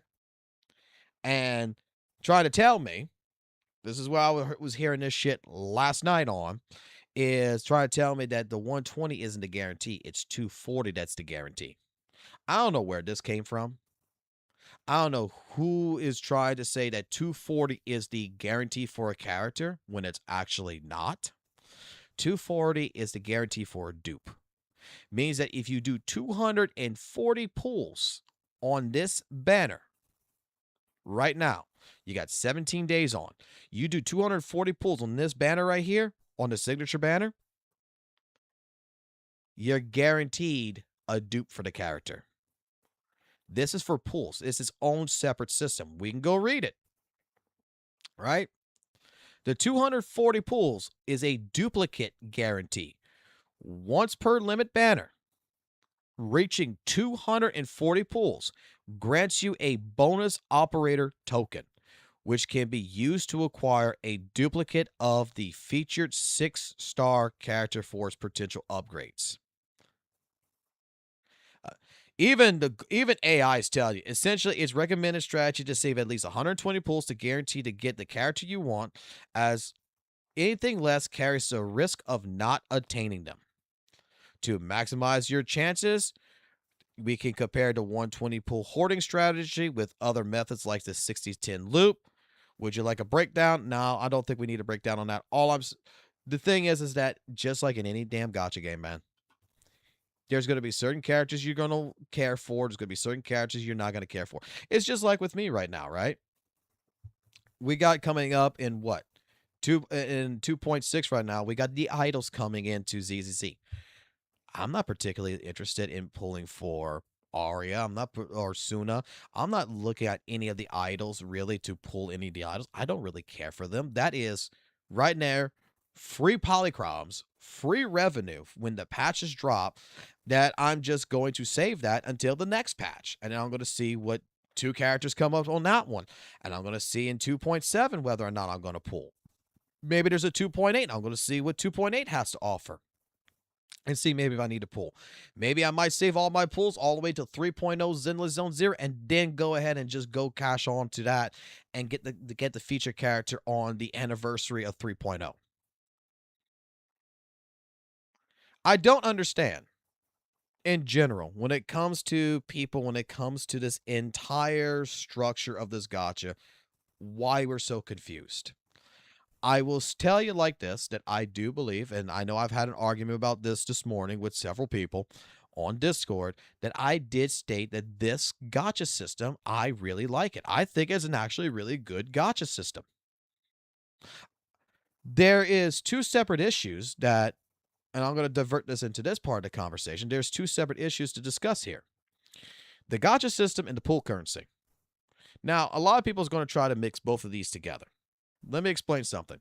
The gacha system by itself, without the pool currency, is an actually good gacha system for what is being offered when you look at a Hoyoverse game, in my personal opinion. You may disagree with me, and that's fine. The reason why I say it is that if I was to go ahead and get told that, hey, at 120 pulls, I'm guaranteed a character no matter what, instead of 180. First and foremost, that's less pulls. That's 60 less pulls right there. And that's a guarantee. I go in, I run it, I run that banner, I go for a 50-50. If I win the 50-50, the 120 disappears. Hey, I won the character at 30 pulls. I'm good. Go into the next banner. I start running it. I get to 80 pulls on that banner. At 50-50, I lose it. I know that for another 40 pulls, I'm guaranteed the character. Like, I don't see that this gacha system is that hell of a different than what is already out there. The only thing that pretty much makes this, like, what I'm going to say is actually, to me, better, is the fact that there's a guarantee. That there's a cheap guarantee. That there's a safety net, right? That, yeah, in this gacha game, you can lose all your 50-50s. We've seen people lose 7 50-50s in a row, right? You can lose every single 50-50. You lose every single 50-50, but the 120 is guaranteed. That there is a milestone right here. It's not saying that, like, hey, you got to 80 on hard pity with the 50-50, now you got to do another 80 pulls. No, you got to do 40 pulls. We know that we have to save in this. Like, I don't understand. I don't understand why anyone has any issues with this.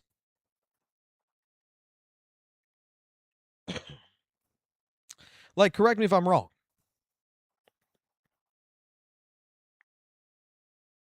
What is it that people do not understand about this?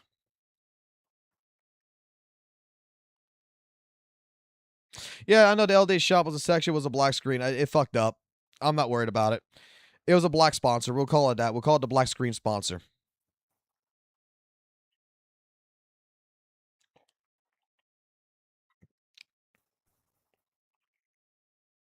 No, it's not good for the whale. Right? It's not good for the whale, but it's good for the guy who's spending. It's not a complicated system. And if anything, this is good for the light spender.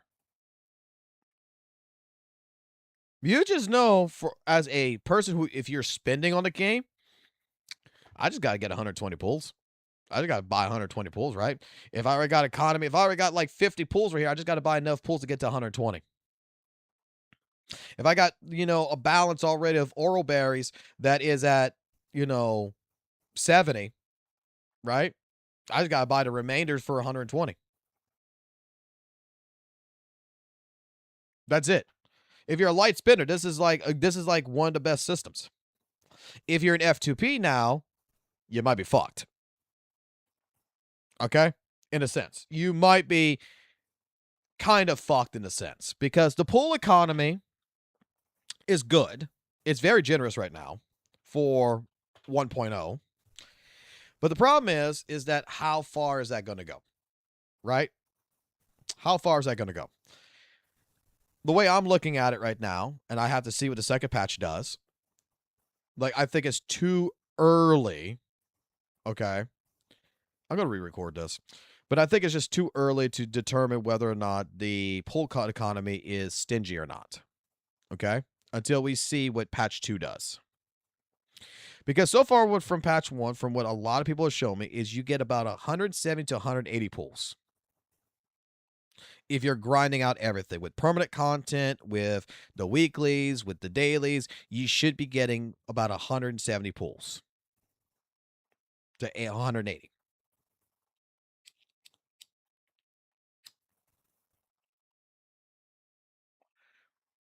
That is right there. Nowhere near 240. So you're not even guaranteed 2 characters in a patch. But you're guaranteed 1. You're at least guaranteed 1. And possibly you can win the 50-50 on the second one. Or you can win the 50-50 on the first one, and then you can be probably guaranteed on the second one, the 120. Right?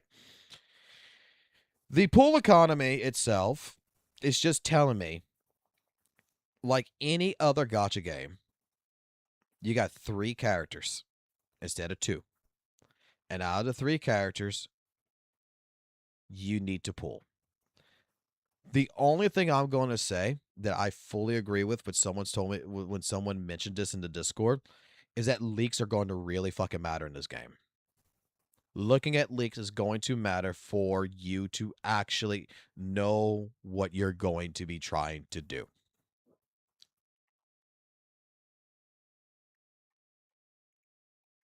Plus, we still don't even have events. That's true, too. That is true, too.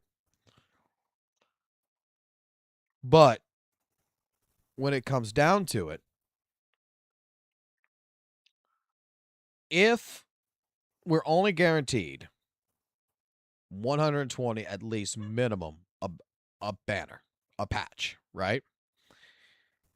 Then I believe that this is going to be one of those times where people are going to be having to really look at leaks to understand what the next character they're going to be pulling for is. You love the fact that the dupes are trash? Yeah, dude, the dupes don't help you worth a fuck. I got fucking characters that are fucking already fucking fully fucking summoned, whatever, dupe 6 right now, and they fucking not that big of a deal. Hold on, give me a second. Dog's starting to bark again.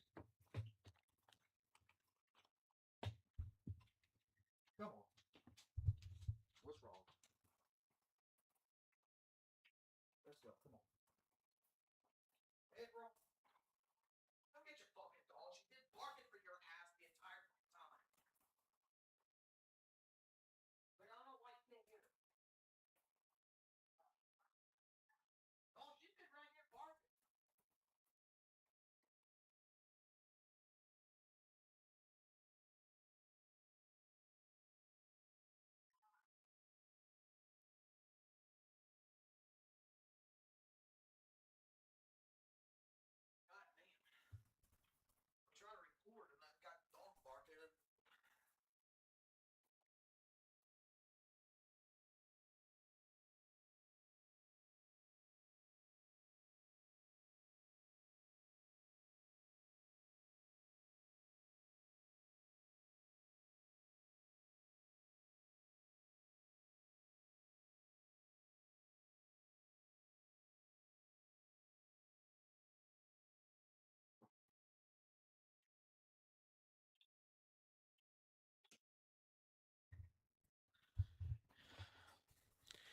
Okay.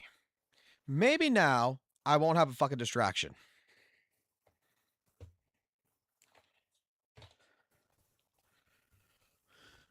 Maybe for the next fucking hour, I won't have a goddamn fucking distraction and a half. Okay.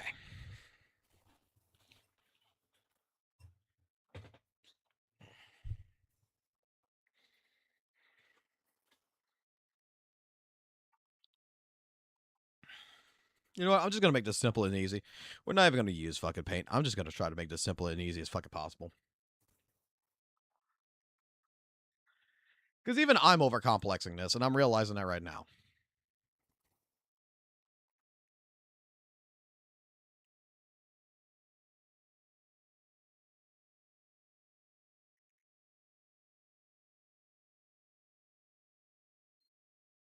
I really am. I'm really overcomplexing this.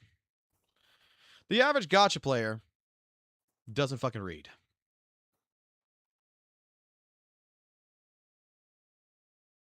Right? We got to make them understand.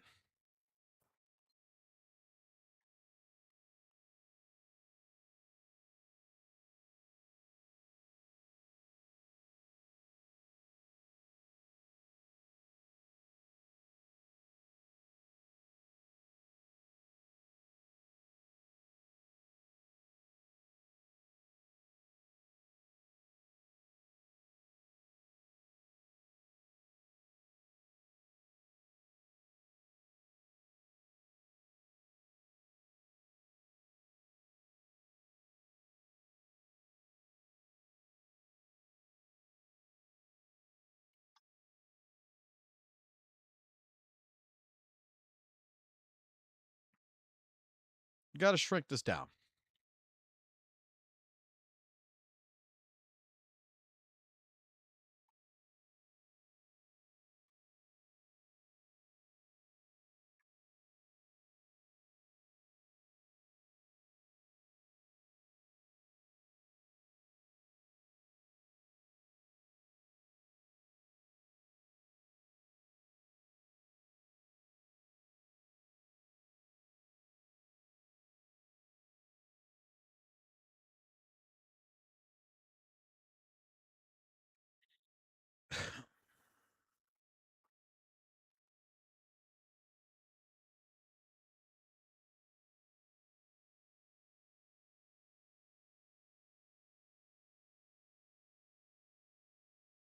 Oops, I made him a dick.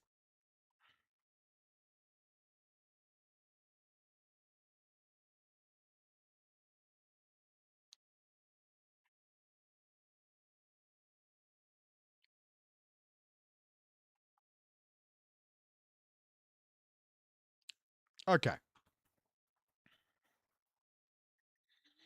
All right, Lecture Bill, gonna just go ahead and re-record this really quickly.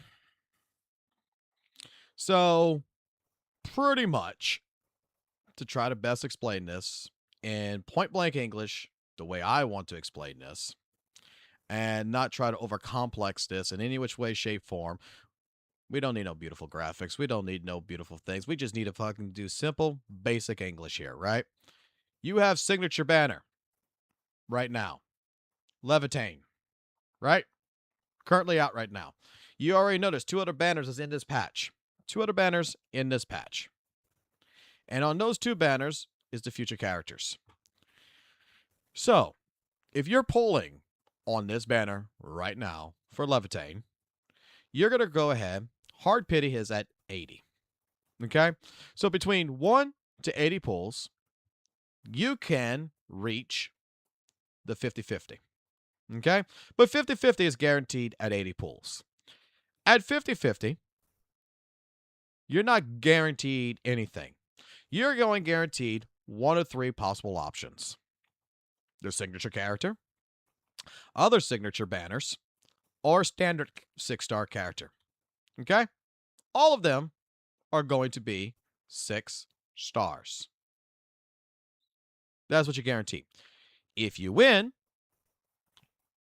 first and foremost, if you win, you lose the 120. because you won the signature character. If you want to dupe, which I don't know why you would want to dupe, all you have to do is get to 240 pulls. Okay? This is its own separate system. Last night, and this is what I really want to talk about the most, is the 240. Because apparently there is a lot of people who does not understand the 240, that they thought that, for example, if they lose their 50-50, they get to the 120, that they have to do an additional 240 pulls on top of the 120 to guarantee them a dupe in the character or whatever, right? There's some people out there who think that 240 is the actual guarantee on the character. That if they lose the 50-50, they got to do 240, which is completely wrong as well. The 240 is a guaranteed operational token. Okay? We can read it really quickly right here. Okay? 80 pulls, hard pity. At 80 pulls, you're guaranteed a 6-star operator. However, this is a 50-50 chance to be the featured character. At 120 pulls, if you haven't acquired the 6-star operator of the banner, at 120 pulls, you are guaranteed that character, right? If you win the 50-50, however, the 120 pulls disappears, and this 120 will not carry over to the next banner. The 240 pulls, the one I want to talk about right now, is the duplicate guarantee.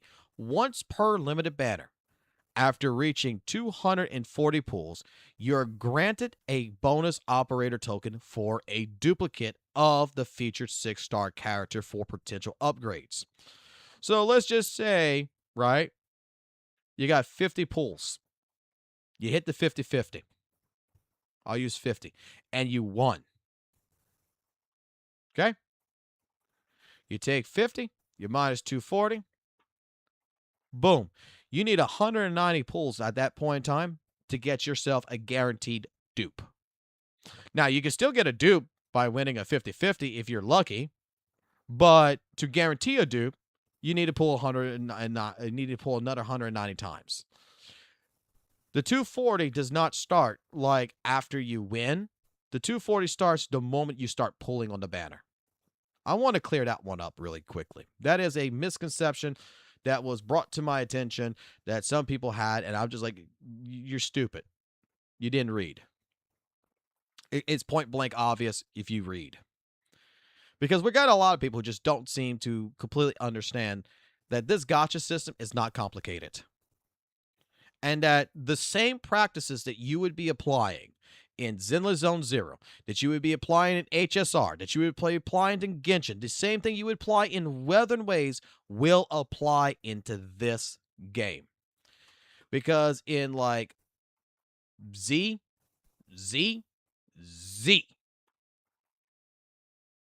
you need to guarantee a character if you hit hard pity. How many pulls? 180. To get to your 50-50 is 90 pulls. If you lose, to guarantee that if you don't go back all the way to hard pity again, you need another 90 pulls. In WUWA, the greatest game known to man, apparently, is 160. It is 80 pulls for hard pity. And 80, again, for another hard pity to guarantee the character. So, doesn't matter if it's a Hoyoverse game. Doesn't matter if it's fucking Weathering Waves. If you want a particular unit on your team, you want GN, you want Jinshi, you want the new Void Hunter, you want a Miyabi, you want, I don't know, you want Lighter, you want Hugo. In order to ensure that you're going to guarantee the characters, you need the maximum amount to guarantee. There's a chance you can win the 50-50. There's a chance you can get an early win. There's a chance you can get a late win, right? There's a chance that you never hit 180 pulls. There's a chance you never hit 160 pulls and you'll get the character. Same thing applies in this game. The difference here is that what Arknights has established is that they want to tell the player, they're being transparent, that if you lose your 50-50, if you hit 120 pulls, you're guaranteed the character. If you're still pulling on that same banner and you get to 240, another 120 pulls, you get a dupe. If you win your 50-50, you don't need the 120 pulls, so they take it out. I don't understand how this is so complex. I don't understand why people are so confused by this. It's the least complicated system. It's basically like every other gacha system. You're applying the same methods, right? And to those people who quote unquote are, oh, I need to build my pity up, so I need to keep putting in, and I don't like the fact that this game doesn't allow me to build pity. Building pity is a myth. I hope you realize that, right? Because every time you're in a, you're playing a gacha game and you're doing those single pulls to help build your pity up to try to, so that way you could do less, less pulls in the next banner, you're running the risk of hitting that 50-50. And what happens if you get the character? What happens, Jufufu's banner's out on ZZZ and you're hitting on it. You don't want Jufufu, but you're hitting on it because the next character coming out is Banyu, and you want Banyu, so you're trying to build up pity. And what happens if you accidentally did a 10 pull or you did a pull, and then all of a sudden the 50-50 comes in and you win Jufufu? You're no longer guaranteed. You're no longer guaranteed that character anyway. You just lost your guarantee. Now, if you lose it, you're guaranteed in the next banner, but just saying, you're running a risk either way. Whereas if you just save the pulls, you're guaranteed a character in the banner. Same thing applies in here. Now, particularly, the problem that I see that a lot of people should be talking about, and they are talking about a little bit, but I don't think that right now in particular, we're at a point where we can honestly discuss it until the next patch drops, is what is the pull economy like in Arknights Infield? To be completely honest with you, so far, the pull economy in this has been very generous. Pull economy, there's many people out there that have shown that they're getting 170 to like 180 pulls by doing all the permanent content, by doing the weeklies, by doing the dailies, and building up everything that you can get with the oral barrels and everything, 170 to 180 pulls, which would guarantee you what? The signature character. And you got 3 banners that's in this patch. So right now, you're guaranteed with these 3 banners in particular, one of those characters. Now, in regards to that, the reason why I'm saying that, a lot of people are saying, well, the pull economy sucks in this game. It sucks. Well, I'm going to say it like this. It doesn't suck. You got to play the game. You get enough pulls. But future-wise is what's going to be the entire crux of this. Because we still don't have actual events that's in this game. Like actual events where you can get stuff that the game has put into it. We don't have really an idea what the pull economy is going to be like in, version 1.1. But when version 1.1 comes out, we can take a look to see, what they're doing that would help alleviate the problem of pull currency. Maybe the pull currency for 1.1 would guarantee another 120. Maybe he's only going to guarantee 90. We have to see before we make the assumption of, what is basically considered bad pull or not, bad pull currency or not bad pull currency. But in any which way, shape, form, I think if you take a look at a game like Wuthering Waves, you take a look at a game like Zenless Zone Zero, I'm pretty sure even Honkai Star Rail and Genshin, they don't give you a guarantee set a number of amount of like 180 pulls in a fucking gacha game for Genshin or ZZ or HSR, right? And they're not giving you 160 pulls in fucking Wuthering Waves.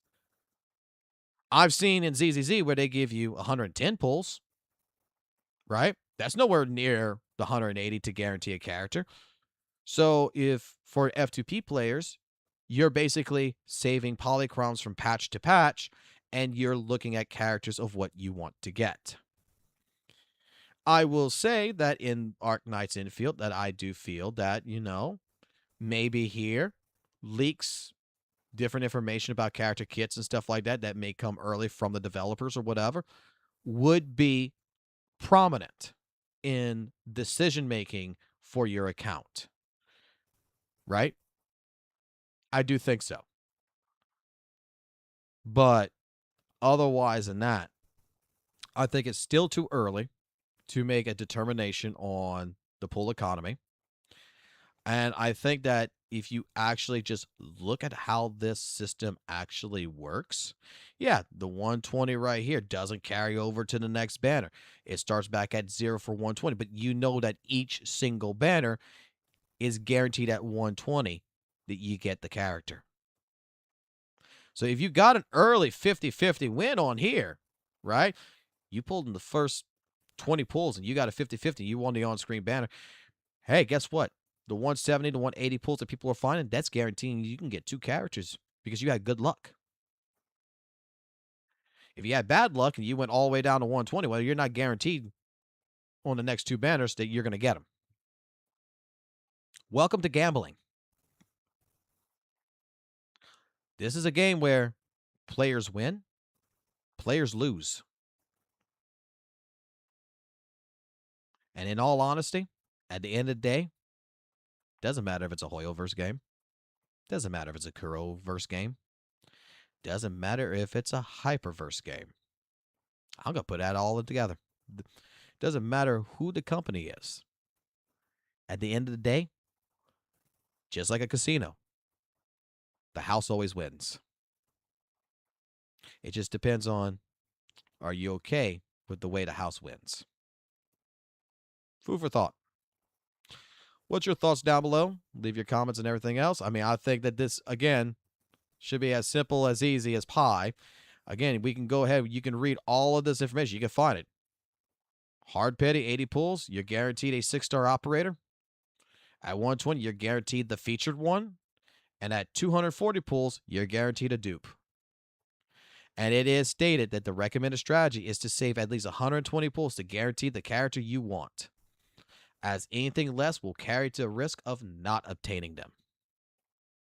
So, food for thought. Hopefully this is basic point-blank English. Hopefully you can understand it. You got any questions? You still don't understand it? We do live streams almost every single day on the channel. Feel free. Come in. Come argue. Let's discuss it. Until next time, keep it classy, keep it jazzy, always keep it real. And yeah. See you in the next video. There, simple, easy, done. Fuck it.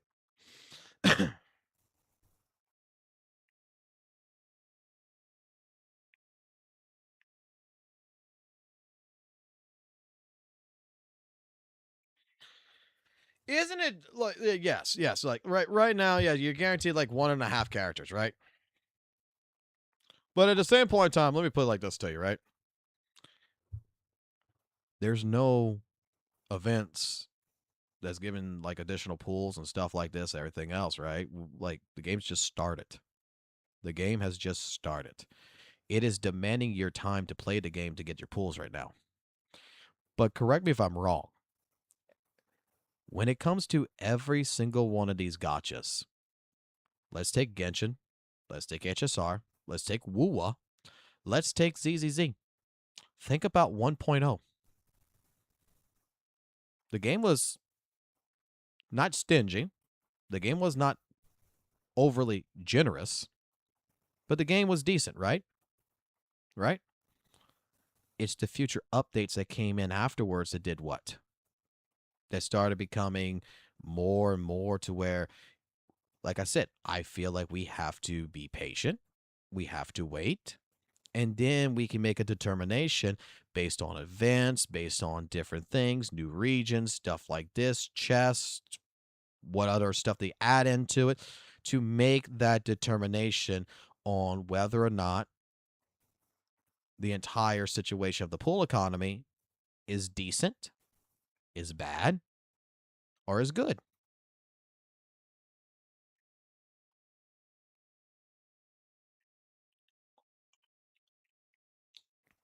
I would assume you can get one character each patch, myself as well.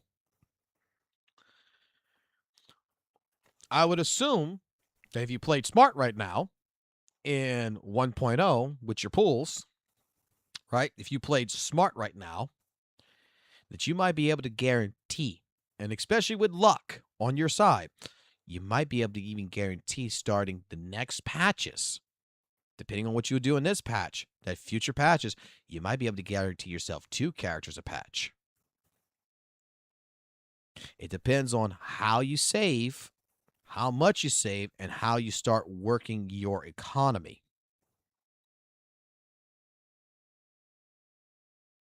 Maybe you don't pull in this patch. Maybe you saved 170 in this one.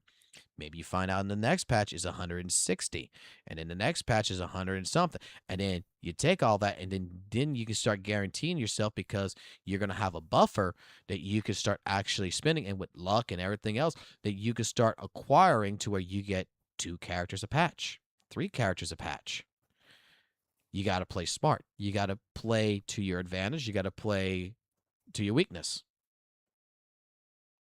There's multiple ways of manipulating and working when it comes down to pools. One thing I've taught my wife and I've taught my kids when it comes down to actual cold hard cash, sometimes you got to rob Peter to pay Paul. Sometimes you can manipulate money when you got to pay bills.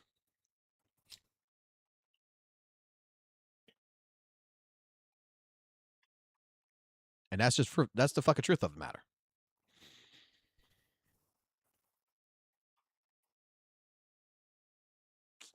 Oh boy, it's getting late.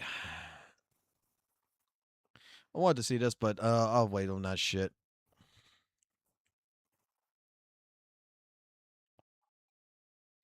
Boy, they're gonna attack. They're gonna attack the M-Test situation so hard because he lost 7 in a fucking row, apparently.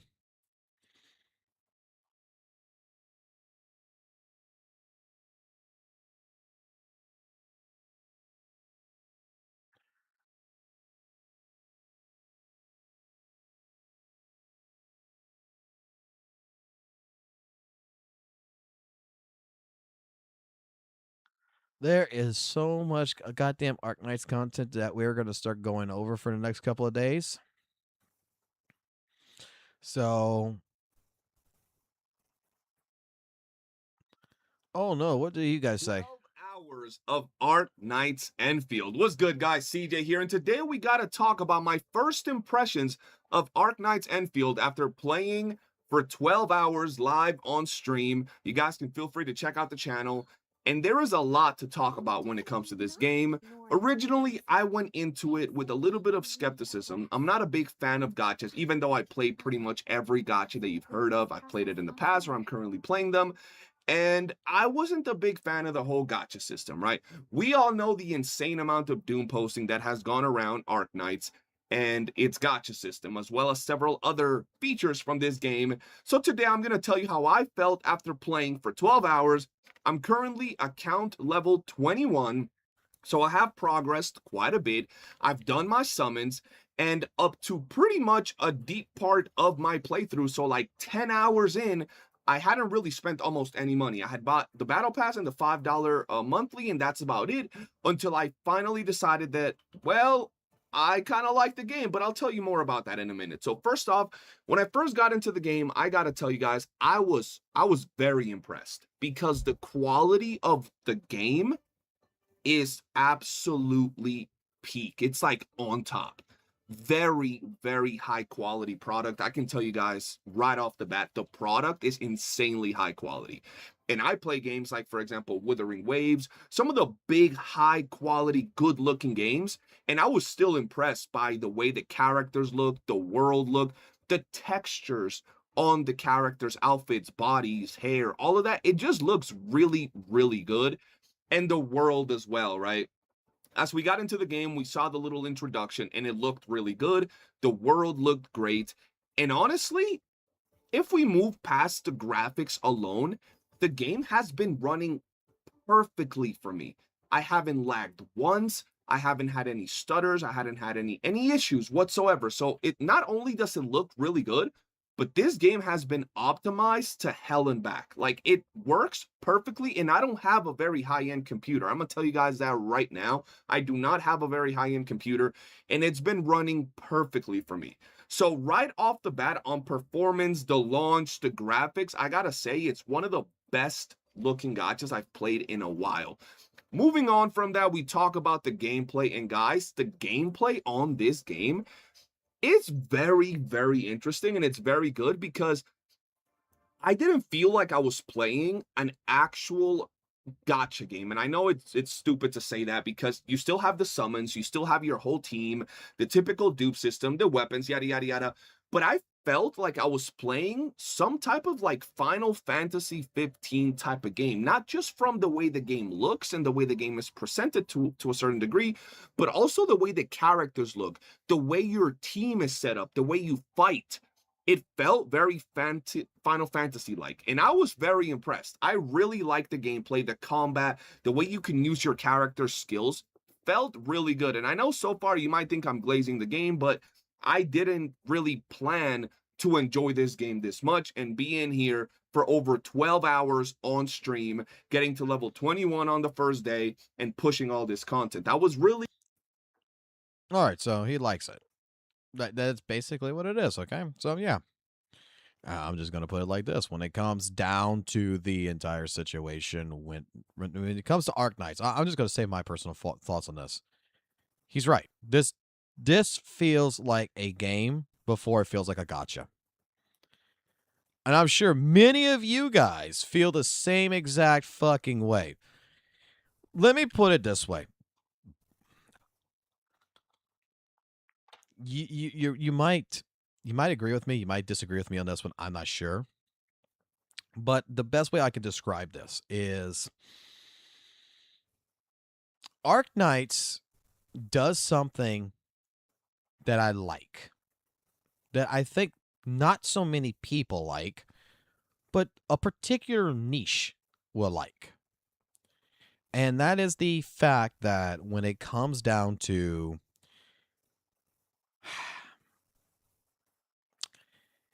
it's a game that demands your attention, doesn't respect your time.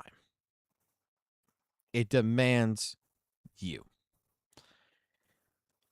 Remember when I talked about the pool just a little while ago, when we were talking about the pool economy in this game? And you got people who's pissed the fuck off because, you know, they got to play for like 27 hours to get enough pulls to guarantee a character, right? That I don't like that. I think that for someone like myself, I like that. If you can build me a game that I can get lost in, that me doing the factory building and such, and I'm getting currency and such, that I'm playing the game and I'm doing the exploration, that I'm collecting chests, I'm doing all this stuff, that you're getting me lost in the game to where it's fucking highly addictive, to where there's so much to do and it's all demanding my entire time to play the game, you're doing something right. That now we're not looking at this as just a straight up gacha no more. Now we're looking at this as a straight up video game. Because gacha games, people like, you know, when they talk about like, you know, at the end of the day, it's a gacha game, they're referring to how, you know, they play for like 15 minutes, 20 minutes a day and they get the fuck off. In Arc Knights, it's hard to get the fuck off.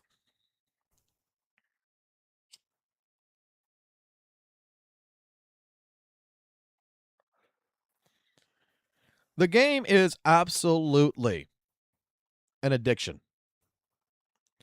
The game itself is absolutely something that, like I said, it demands your attention. It demands your time. And it doesn't force it either. It's just that fucking fun. I didn't think that Arc Knights was going to be that fun. I'm not going to fucking lie. I thought, like, I'll play for a fucking day or two and I'll get the fuck off of it, right? And I'll go back to ZZZ. Dude, I'm at fucking working on a factory. I don't know how many times I fucking broke my factory down and re-fucking did my factory, and I'm looking at doing it again. Because that bitch needs to be more optimal. I need to make fucking batteries, baby. The game has a loop to it that is just addictive.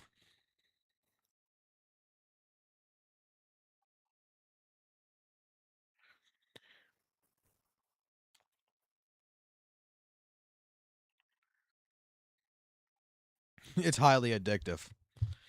Of course it's hard to get off. I lost a 50-50 and now I need a farm to get... Dude. I got into an argument with someone today about this. Is like, and I'm not sure how y'all feel about this, but I was told not to take permanent events in the game and use it as pool currency, right? But I used it because the fucking fact of the matter is dude, I've seen in Weathered Waves. I've seen in ZZZ. I've seen multiple people with multiple accounts that, even my accounts, like in ZZZ, man. You know how many fucking pools people are holding on to? Like how much currency that they're actually holding on to? That they don't do the tutorials. They don't get the extra little 10 polychromes here or there. They don't go get all the fucking chests in WUWA, so they're not getting the additional 5, 10, 15, little astrites here and there from doing the chests and everything.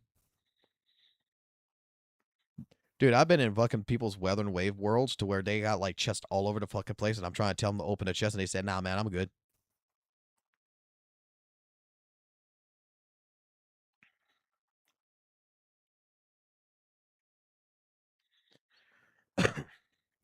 Like, I consider permanent currency also part of the patches, especially when you add new regions and shit like this, right? That is part of it. And so many people don't want to count that. So many people don't want to look at that. And they just want to look at what's given. And that's the only type of currency. Like, what is the developers giving me?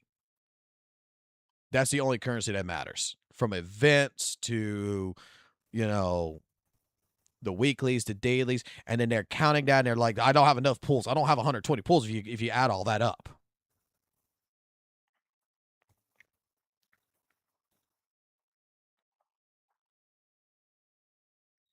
Who was counting their standard pulls and saying their pull count is high? Okay. Let me tell you something. I dislike gacha games when it comes to two different types of currencies for banners.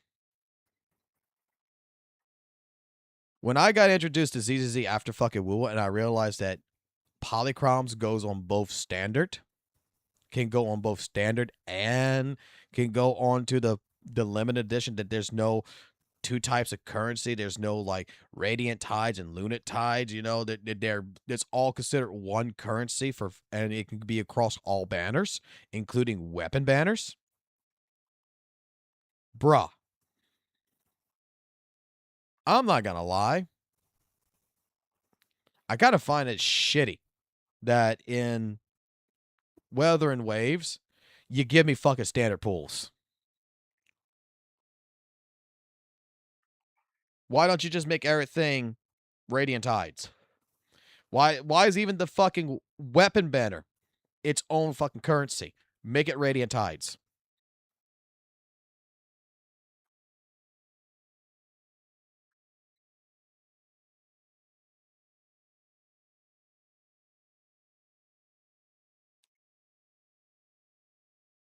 Let me spin one type of currency across any of the banners. Whether it's a weapon banner, whether it's because that to me is kind of shitty. I thought that was the standard way of gacha games until I fucking played ZZZ. And I'm going to fucking say, when it comes down to it, here's my fucking personal opinion to any fucking curl bots out there. But when it comes to the pool economy, not the pool economy, the pool currency in a Hoyleverse game or even in Arknights, because even Arknights, I can use my oral barrels. I can use thing. It gives me vultures, right? The vultures for signature and a vulture for fucking standard. That I don't give a fuck about. But when it comes to the actual currencies that the games give that I could use it anywhere, like in Hoyleverse, dude, that's a better fucking system in my personal opinion. When I can fucking buy a fucking weapon with fucking polychromes, not have something else called like, you know, not use monochromes only for weapon banner and polychromes for this banner, and standard banner needs to have fucking cyan chromes. No, when everything is one type of currency, it's so much more convenient. Because, hey, I'm not sure about you guys, but maybe, you know, in particular, you might not want to pull for a fucking character, but you just want to pull for a fucking weapon.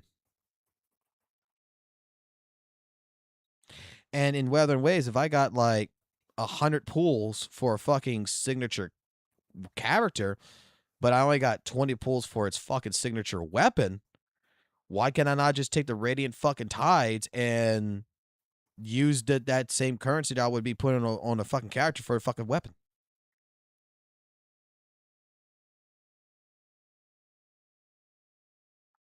I think that's actually another good video to make. Remind me about that one on Discord for tomorrow when we record, because I am about to get off here because I am realizing it's almost fucking 2 o'clock in the goddamn morning and I got work in the morning. Is tomorrow Wednesday?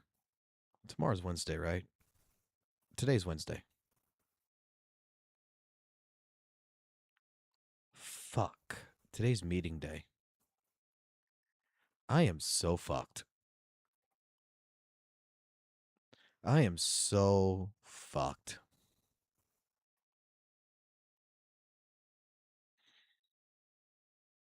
I'll figure it out. I will figure it out. Oh, God. Oh, God. We're going to have to play something really quickly. Hold on.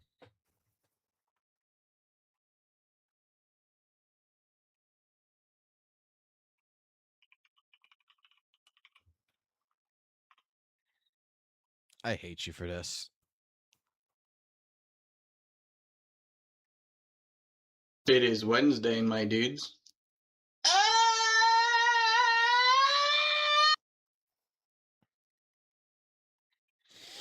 I hate you for that. All right, I'm going to call it for now.